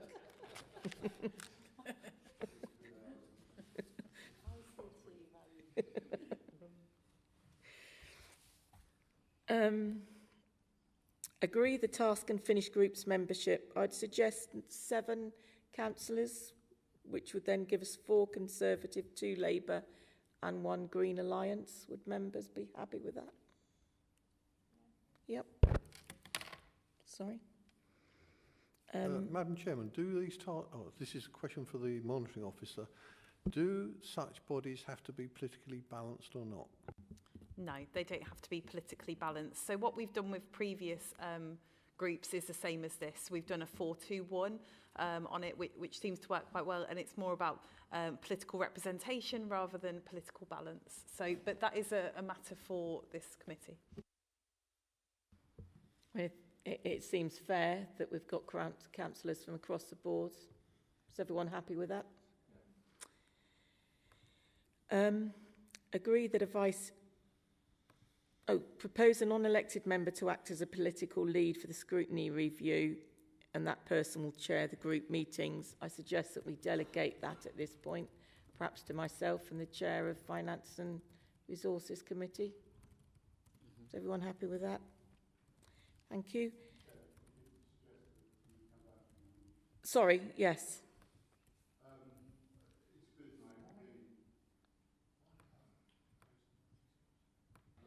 It's good night for being pedantic, but clearly it has to be a non-executive elected member or it wouldn't be a scrutiny commission. I've got one right at last. But it is. And it's written there. It doesn't, non-elected, non-executive elected member, propose a member. And the second part of that is, as the political lead, I would insert that as the councillor lead. It's not a political lead, and I'm sitting here as an independent without theoretically politics. But this isn't part of what we're going through this and agreeing, but actually the recommendations, I'm not sure the recommendations, do the recommendations note a political lead? I don't think they do they? I'm just reading what's in front of us. Oh yes, so could you... Through you, Chair, it means a member lead is what it means. It's just clumsy wording. It has to be a non-executive. Absolutely. It would be an EAP, wouldn't it? Yeah. So, I'm just making the point. But if it's written, it's doubly, there's a belt and braces, as they say. And when we go back to the... I don't know what you're shaking your head for, Councillor Hakewill. When we go back to the recommendations, if members are happy, I'm quite happy to change that to member lead. And councillor rather than political lead. Or councillor, whatever. Act as a councillor lead rather than a political lead. Thank you. I often shake my head, Chair. So that takes us to point F. Agree that a vice chair will be appointed by the Task and Finish group at its first meeting. Members are happy with that, I suspect. G. Approve a senior officer to be appointed as the officer lead for the scrutiny review, and the report recommends that this is the Assistant Chief Executive, who we've heard from this evening, and as is responsible for IC services at the council. Seems an excellent choice. So is everyone happy with that? Consider the high-level timeline set out for completion of this review. It'll be important to note the constraints set out within the draft scoping documents. How long's a piece of string? Obviously, it can take some while, but perhaps if we aim towards the end of April, would that fit in with Council's priorities? Chair, yes. I think, kind of that 3-month window. What members might want to do is to just take stock of how they're progressing as they go along, and also what other information is there. But I think that seems like a good target to start with. Are members happy to that and review? It can be reviewed as the Task and Finish group carry out their work. Identify any desired outcomes it would intend to deliver as part of this review. Presumably it would be either confirming or not the value for money we get as a council. And identify any groups or individuals that it would want to be engaged or co-opted onto the review. I think it would be good, and I'll take advice on this, to ask the Northamptonshire Children's Trust to be invited at some point, because presumably there are systems that go across the council but they wouldn't have to sit on it, would they? Chair, so I think it's a good point, because some of the systems that are provided by West Northamptonshire Council are also provided to the Northamptonshire Children's Trust, and some of the payments that we make for the services we receive help cover some of those costs. I think it seems very, very reasonable to at least explore that, and to work out then whether the Task and Finish group feels the need to then invite them in to ask them more questions. But I think it certainly would be a useful part of the initial scope to then for them to consider, and maybe other partners. Did you want to say anything on that? No, I was just in my head working out the contractual relationships between the Trust and West, which is separate to what we have. So they have their own contract with the West. Right. So we don't contract on their behalf. I was thinking more of the systems but that can be considered by the Task and Finish group. Councillor Mercer, you wanted to... on the subject of the Children's Trust, they are not being disaggregated. They remain across the whole county. So involving them in a disaggregation project strikes me as being This isn't a strange. disaggregation project. This is Well, looking this at is the value for- ICT value for money. Yeah. And I was just looking, my suggestion for the NCT was that the systems, they share a number of systems, or there'll be some system that talks to each other, I would have expected. Yeah, but my point was that it's a complicated issue when you've got 3 different bodies with different terms of reference, different geographical responsibilities, and you're going to try and find value for money across them. It's challenging enough with 2, with 3. It's interesting. I wasn't suggesting looking at the value for money that the Northampton Children's Trust, I was thinking of a partner, but that is something not for us to decide anyway. It'd be for the Task and Finish group, I would suggest. David, do you want to? No, just reflecting on the discussion, so what we haven't said here is, well, how are we going to make sure that, for example, adults, health partnerships and housing contribute to it, or place contribute to it? Because we're trying to keep it focused very much as a value for money. So what do we get for the amount of money that we spend? We spend some of that money through the Children's Trust because they buy that. So I think it's worth exploring that. But involving them, I'm not so sure, because otherwise the scope of this would just get huge. You'd be interviewing social workers and... That's exactly my point. My suggestion, perhaps I didn't explain myself well enough, but my suggestion wasn't involving them as the full, but had to be somebody to come in and give, or question and give some information to, because as the fact that we might share some systems between them. Guy, did you want to come in? Chair, just quickly, the only point I was going to make was that I can see no harm in if members are forming an opinion around the value for money for the service, understanding what the council is actually paying for and who the money is being paid to, certainly on a high level. I think what the way that the scoping document's written is there is some professional support actually included within there as well, and what the Task and Finish group might want to do is to actually get some professional advice around actually, is it right to go into that level of detail? So I think there are things that we can look at. I think at this stage, the principle of actually understanding what the council's paying for, I don't think there's anything wrong with that. I think the minutiae of who's called in and what level of scrutiny that is extended to is something that we can take some advice from.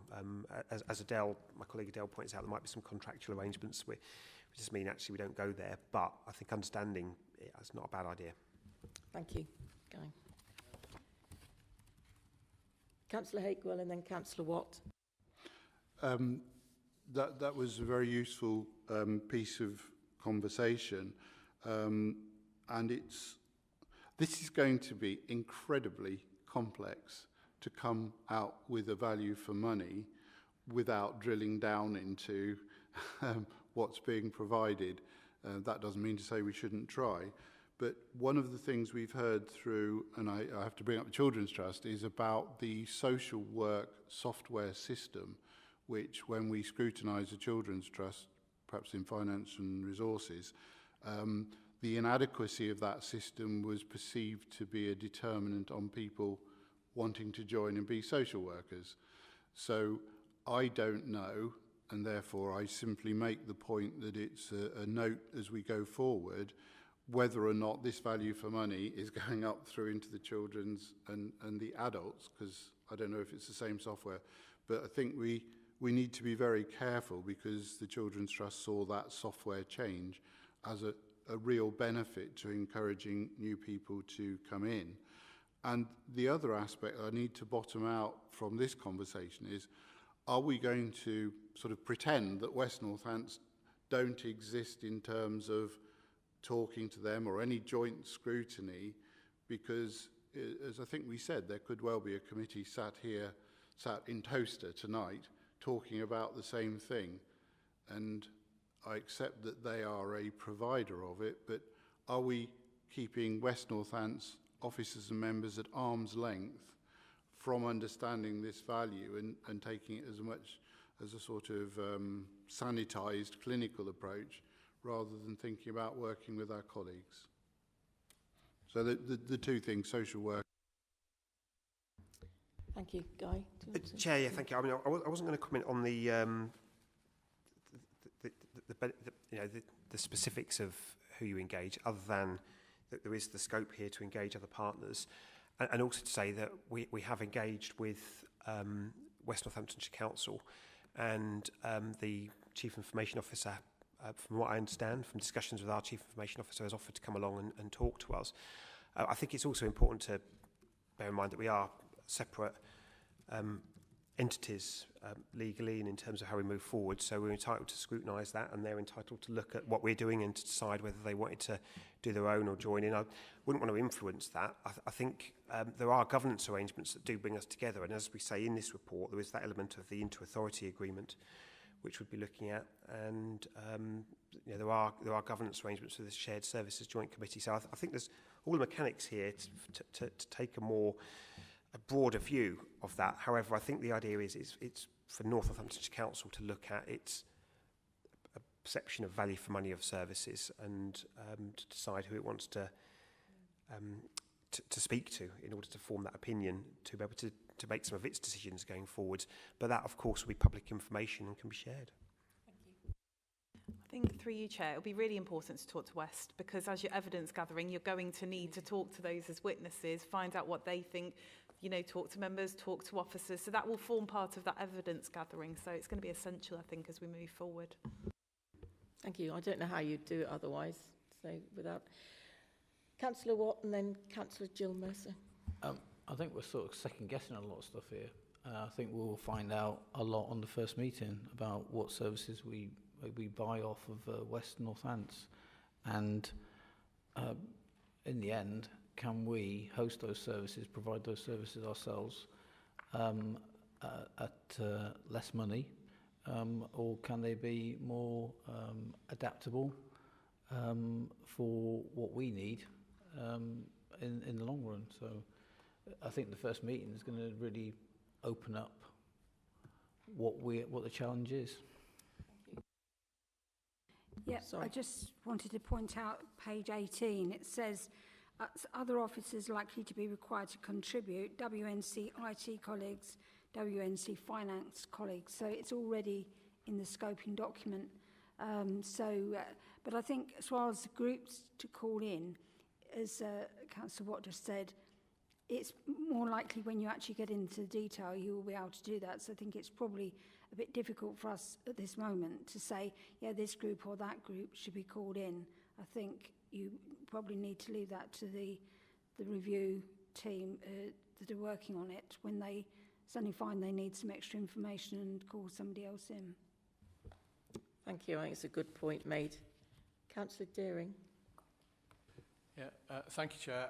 Actually, I'm really a very simple person, and I think we're not here tonight to say exactly who we want. We're here to set up a committee that says who they want. And I'd have thought what we're looking for is value for money. So the committee simply needs to know, what are we paying out for? Who are we paying it? What do we need in the future? Who do we get it from? And what are they going to charge us? And I would have thought that's relatively simple for me.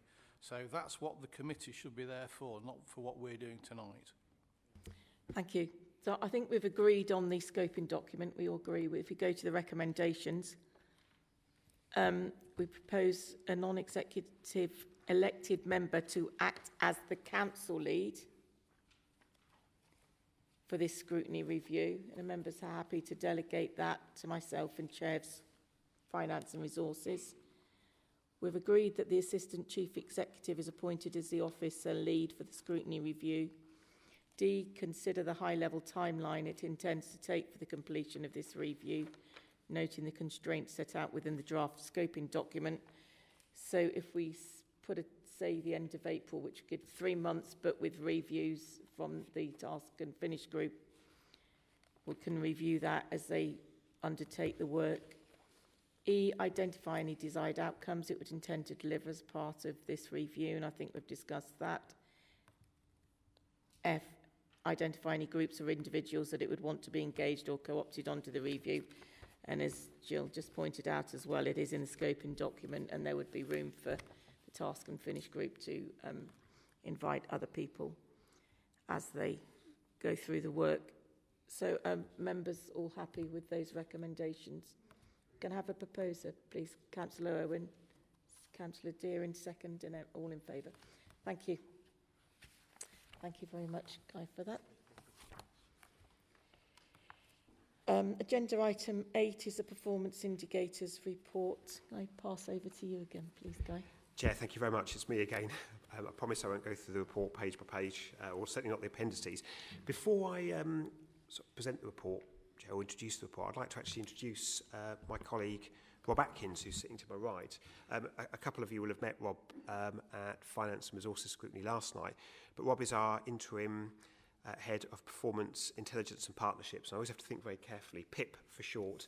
But Rob reports for Janice. He's heading up the intelligence team, the performance team.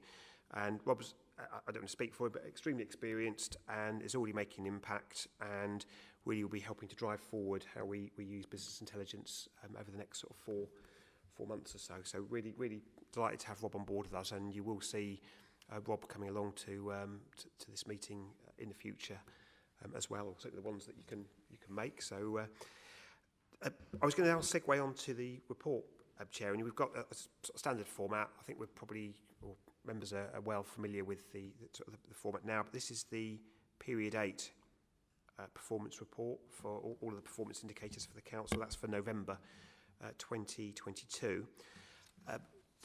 As per usual format, I've got some of my colleagues with me as well, so if there's any questions, I'm happy to share the questions. Anything we can't answer this evening, happy to get back to you on after the meeting. So, Chair, if it's okay, I shall hand over to members. Thank you. Thank you very much, and welcome, Rob, to the meeting.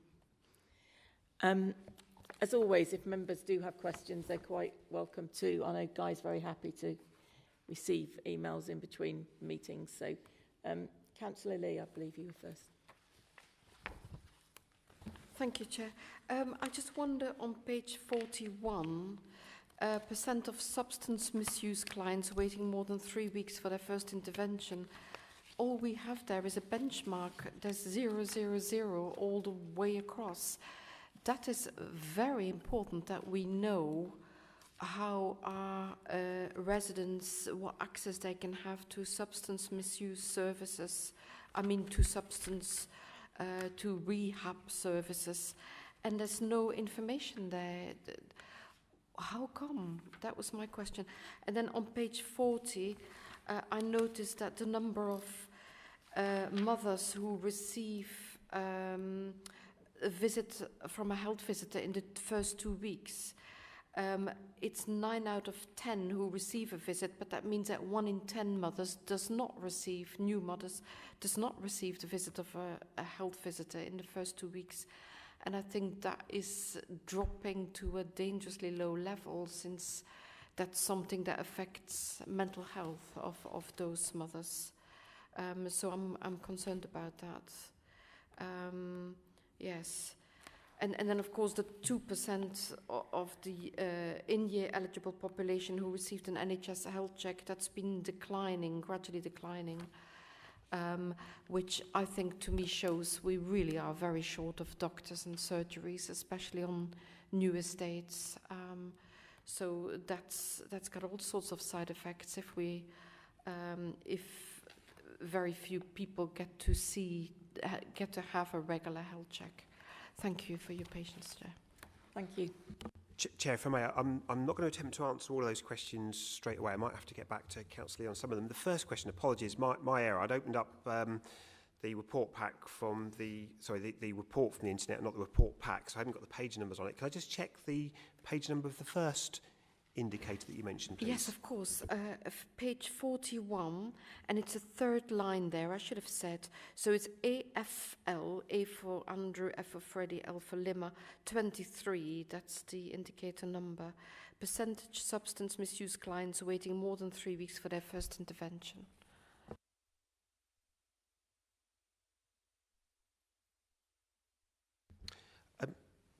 Chair, through you, Chair, if I may. I mean, just looking at the comments, the latest data is available for Q2 22-23. So what I'll do is I'll just check with the team as to what the status is with the latest data. Sometimes the timing of the reports can determine what data is available if it's quarterly information, sometimes it means there's a bit of a lag, but I will check out each of those questions and make sure we get back to you on those, Councillor Lee. So thank you.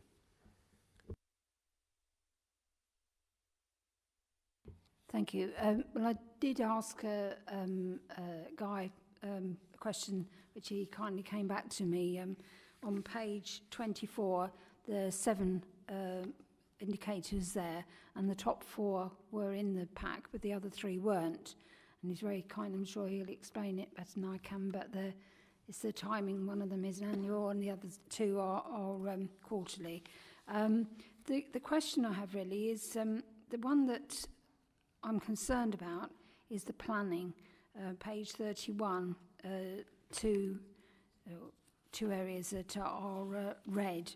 You know, I had a call from somebody today who said they put a planning application in 9 months ago and they're still waiting to hear about it. And, you know, I think because people want to get on and do things, if they've got plans that they want to that affect their lives, and I'm just concerned that we've got that red indicator there.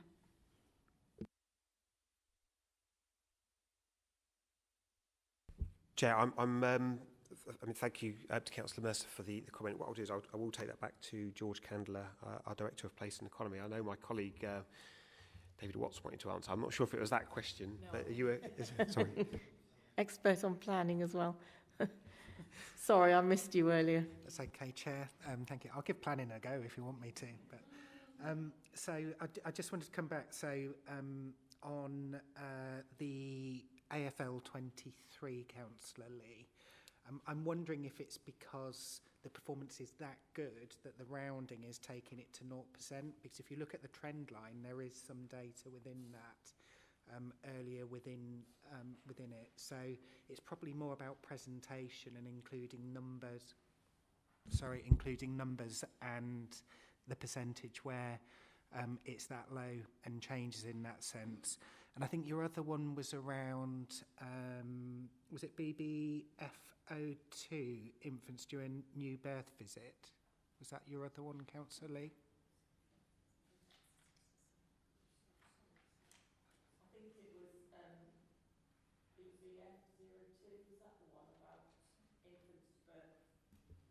Percentage of infants due a new birth visit. Sorry to keep you waiting. My page wasn't responding.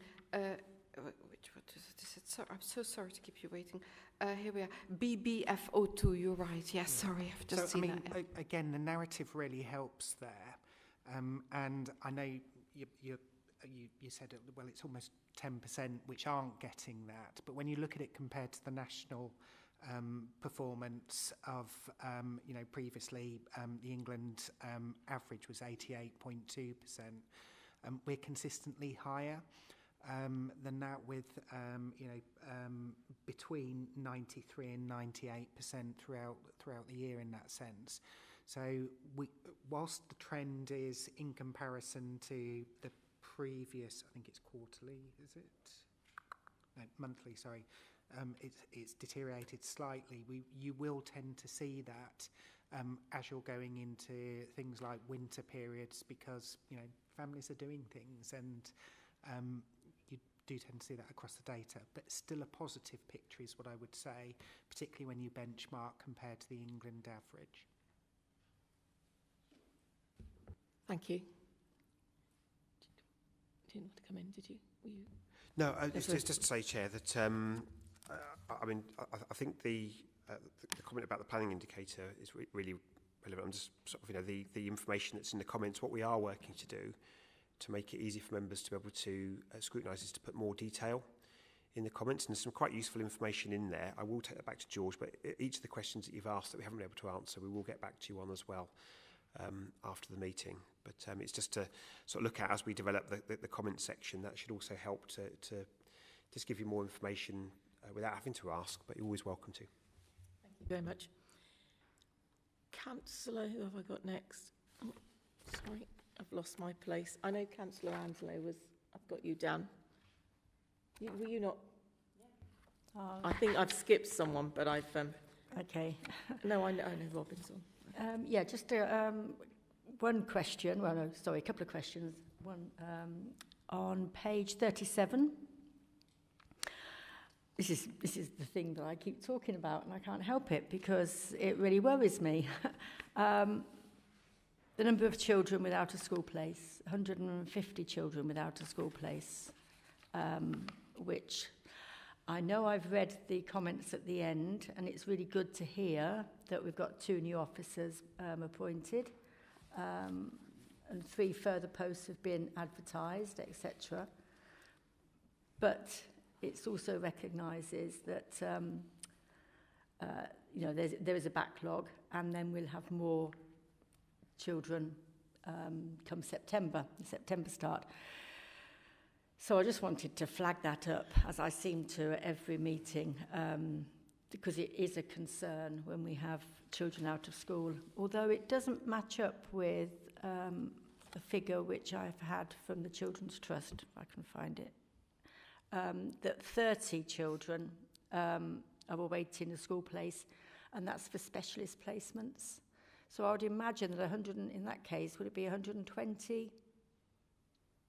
If my maths is right. 120 haven't got SN, special educational needs. 30 have, and 120 are not in school for some reason, and I'm not sure why. I'm just going to bring David Watts in. Thank you, Chair. Thank you. It's primarily because the Children's Trust will deal with children that are unknown to them, for example, because they have special educational needs, or because they are looked after children, or because there are concerns about those children. The 150 will apply to the whole population. So there are lots of children and families that will never come into contact with the Children's So that Trust. includes those who elect homeschooling. I don't know the answer to that, so I don't know whether that gets included in that indicator or not. Okay. Because homeschooling is an option, Yeah. whereas this would appear to be an indicator about children who are waiting a school place. Yeah. So, but it includes both those that are known to the Children's Trust and those children that aren't known to the Children's Trust. Okay, and then I've got a question, and it's on page 40. Wrong way. Let's find it. What does it mean when it says a percentage is number AFL 21 and 20? Percentage of in-year eligible population offered an NHS health check. Am I eligible? No, I just wondered what makes a person eligible. David, do you want to come? Lots of different things. So, for example, people with a learning disability are expected to have an annual health check. There will be some of us that will be expected to have health checks at particular points in life. I had the particular pleasure of having a letter from my GP saying, you're getting older, you need to come and see us for an MOT. Okay. So it's those sorts of, it's a percentage of the population that have reached one of those particular indicators that have been invited, and that percentage is those that have taken it up or those that have received it. Yeah, which I think links in really with the mental health strategy we've talked about earlier, because some of those will not go, and they might well be the ones who have got, have concerns about their health, but are not prepared to perhaps go and find out about it, That's fear, just... Thank you. David, do you want to come back? Yeah, I mean, again, it's a national indicator, and the problem with national indicators is they're not always necessarily as nuanced as you would want them to be. So the requirement here is that a GP offers them the health check. If they don't take it up, it's still being offered. The second percentage measures those who actually received it, so you can see the difference. But there isn't a response to that. There may be, if there was a particular GP practice which appeared to be an outlier on the number of people that took it up, or it might be determined that no, it is a demographic that we see across the country with this particular practice. But it is one of those nuances. If there's an expectation from NHS England that that's monitored, and that the GPs receive payment based on the number of health checks that they offer. But there isn't, you know, where's the incentive to follow up and determine why didn't you take up a health check or something along those lines? Yeah, just to follow up then, yes, I'm married to one of those who refuses, but that's a personal thing. So, I was going to say something else then. So that it fits in quite well with what you suggested before, that it could be a question we ask if we decide as a Scrutiny Commission to invite GP commissioning. Yeah? It would be a good thing to ask about. Yeah. Through you, Chair, if that's okay. So there's a number of things where I've seen going to a health scrutiny function in the past. You know, one which often gets picked up is things like access to dental care as well, where, again, our health commissioners can come and answer questions on those, but absolutely, you know, how we're performing within Northamptonshire on things like GP health checks, I think is a good area to invite our health colleagues in and talk to that and what are they doing about trying to improve that access, etc. Thank you. So I'm back to my list now. I've found it. I've got Councillor Hakewill, Councillor Andy Mercer and Councillor Carter. So I haven't missed anybody else yet. I don't think so. Or Councillor Watt. Councillor Hakewill, if you want to. Thank you, Chairman. These won't specifically be questions, but page 33, percentage of defects responded to within timeframes specified, sort of plummeted from near 100% down to 75% on page 33. And then on page 42, number of voids in Kettering and Corby, and the turnaround time, 97, 89 days. My question really is that the whole purpose of this report is to give us an overview of what's happening out there in the council, but the obvious thing with voids, repairs, and some of the other issues around boilers is to have a scrutiny on it. How do we actually get something like that onto a scrutiny task group or an item at scrutiny so that we can interview the people responsible for that and understand why some of the figures are dropping? How do we actually do that? Members were sent a form out to complete if they want to look at anything on scrutiny. I can ask for this form to be sent out again. No, I've got the form, but logically, do other colleagues around the table, how does that work then? You do the form and then it comes to us. Well, you need to complete it first and send it in. You would need to complete it first, send it in, and you will have noted that the work plan isn't on the agenda tonight, but we are reviewing the scrutiny. There is a review of scrutiny going on at the moment, so there is quite a lot on the work plan to look at before then, and then depending upon what the outcome of the scrutiny review is, there is a suggestion that there's a management committee, and that would be that management committee, is my understanding, that would be looking at any requests that come forward to go on to the work plan. If I can pass over to you. Yeah, so I think the idea is that you complete the form and then that looks at the constitutional reasons why you would put something onto the work plan. So this is a good example of something, you know, the performance is dipping, you know it's a corporate priority that we want to deliver good housing, etc. So you complete the form, that would be reviewed by the chair, etc., and myself and Louise, etc., to see if it meets that. If it does, at the next meeting, we would then discuss it and say, okay, so we know that we've got something that is viable to be put onto the work plan, and therefore we have that discussion and we say, yes, let's then move that on to the meeting. So rather than just doing it on the hoof in meetings and just saying, can we put this on, can we put that on, it's just through that process to make sure that what we're really considering in these meetings is adding value. What I would say, as the chair's just said, is that, you know, we know that the process is clunky right now and the constitution needs some work, which hence why we started a review.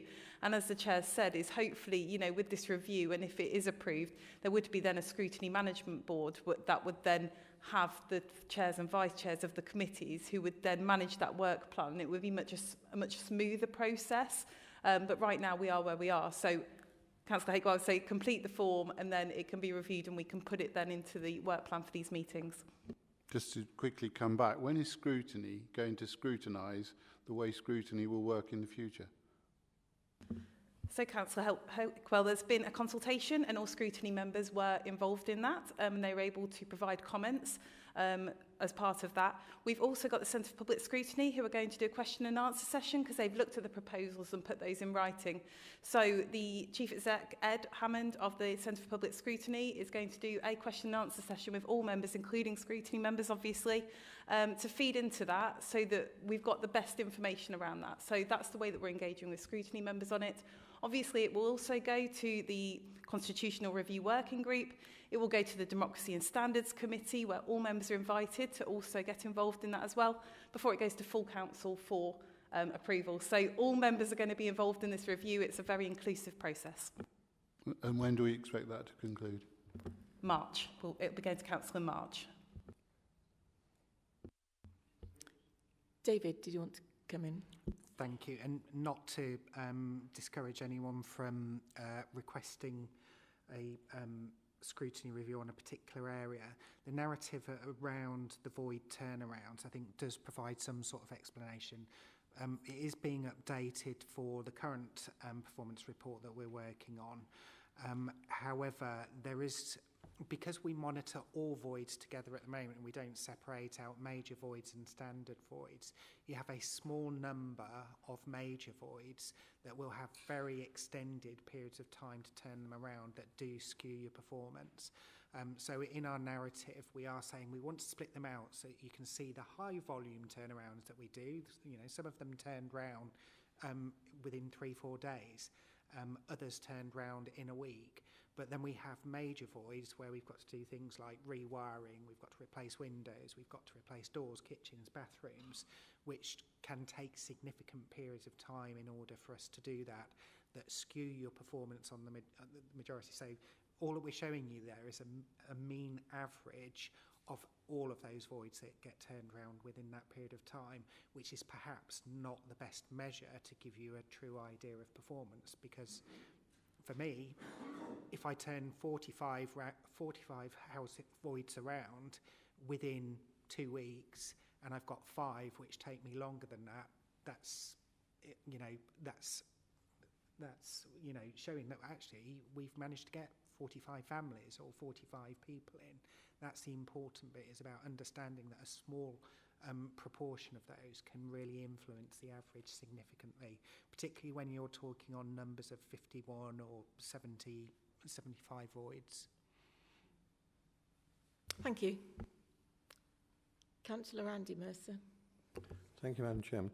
As someone who was appointed to this committee mid-term, I didn't get the invitation that you referred to, the form to request things to be scrutinised. Could I be forwarded that plus any supporting documentation that went with it, please?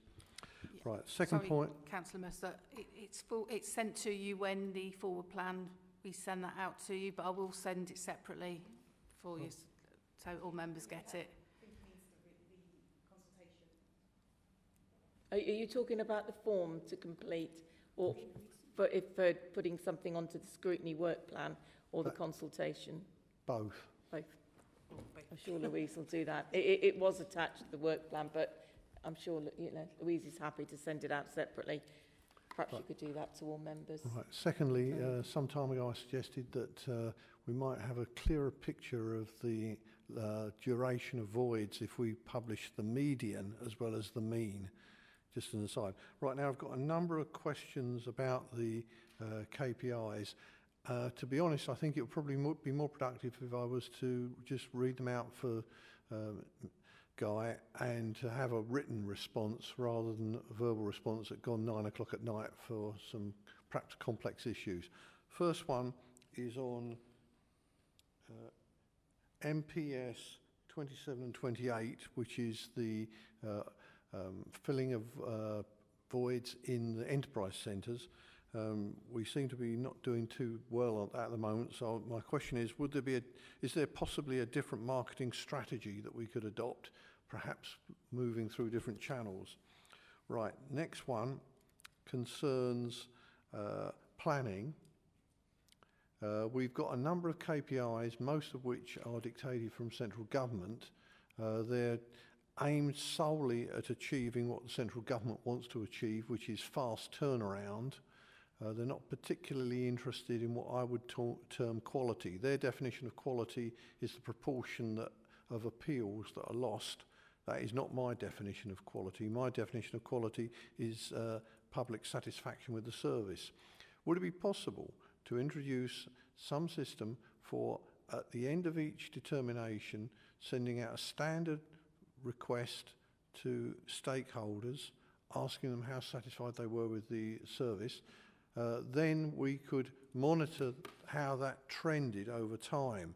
I'm not going to assume that everybody will be happy with it, because people are unhappy sometimes with planning application decisions. But if we could get some sort of idea as to whether or not the trend is good or not. Right, next. On page 33, which is, it's difficult to read, STP 31. There seems to have been quite a drop-off in our handling of some types of defects. David has given us some explanation, but it would be interesting to know why there's been such a precipitate. It seems curious.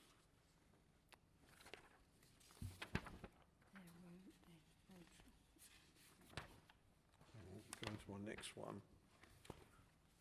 Right, this one I think might have been mentioned by one of the other speakers. On page 41, that is APL 52, I think it is, where there's just NA for most of the data. That seems very curious.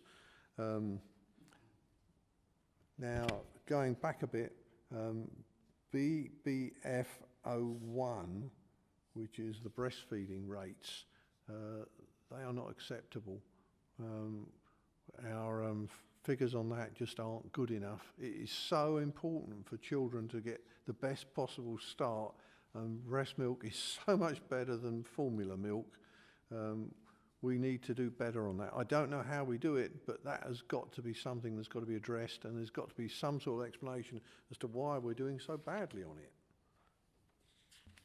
Well, it is mother's choice, that one. So, I know, I mean, so you can get if the support service continues to support the work across the county, some of it is the support the mothers get, but others, obviously, it's up to.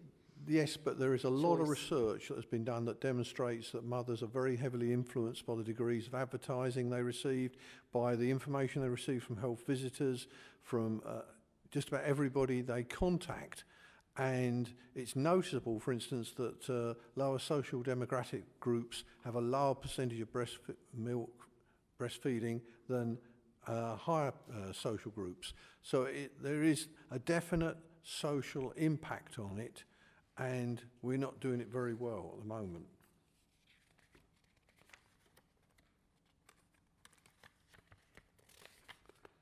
Right, that's my last one, but I'm very happy to receive written response rather than hold everybody up at this time of night. Thank you very much for your time. Thank you. Councillor Mercer, are you happy to do that? Yeah, absolutely. I'd like to thank Councillor Mercer for the questions, though, and we'll liaise with colleagues and get an answer to you on those, along with the other questions. And thank you very much. Thank you. Thank you. Councillor Carter. Sorry, mine's a quick one. Right, e-scooters. It's nice that we got it down, you know, the trips and many people are using it. It'd be nice to have a record of accidents, what been reported to police, if we could, please.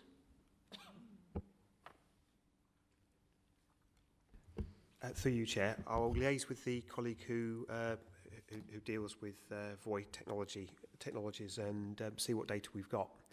And if we've got that, then I'm sure we'll be able to share it. Thank you.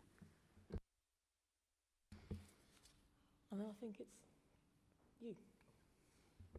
Oh, Councillor Watt. Yeah, thanks. This is I've got a bit of a void scooter in my boot. Actually, I found it. I don't know who to give it to. I don't want to criticise the health check I think I got mine when I was 50, so it was a number of years ago, too many years ago. It wasn't really exciting. They weighed me, took my height, and then looked at my blood thing and said, "Oh, one of your cholesterol levels is a bit high."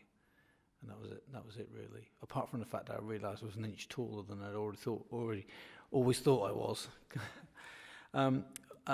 But the interesting bit, I've been in correspondence with you, Guy, about SPT10, haven't I? About the number of non-emergency repairs, because I've got a real concern, and this is David's area, about the number of outstanding repairs, specifically within the Corby area. Just before this meeting, I put a call out on social media to people. If you've got a council house, have you got an outstanding repair? Let me know.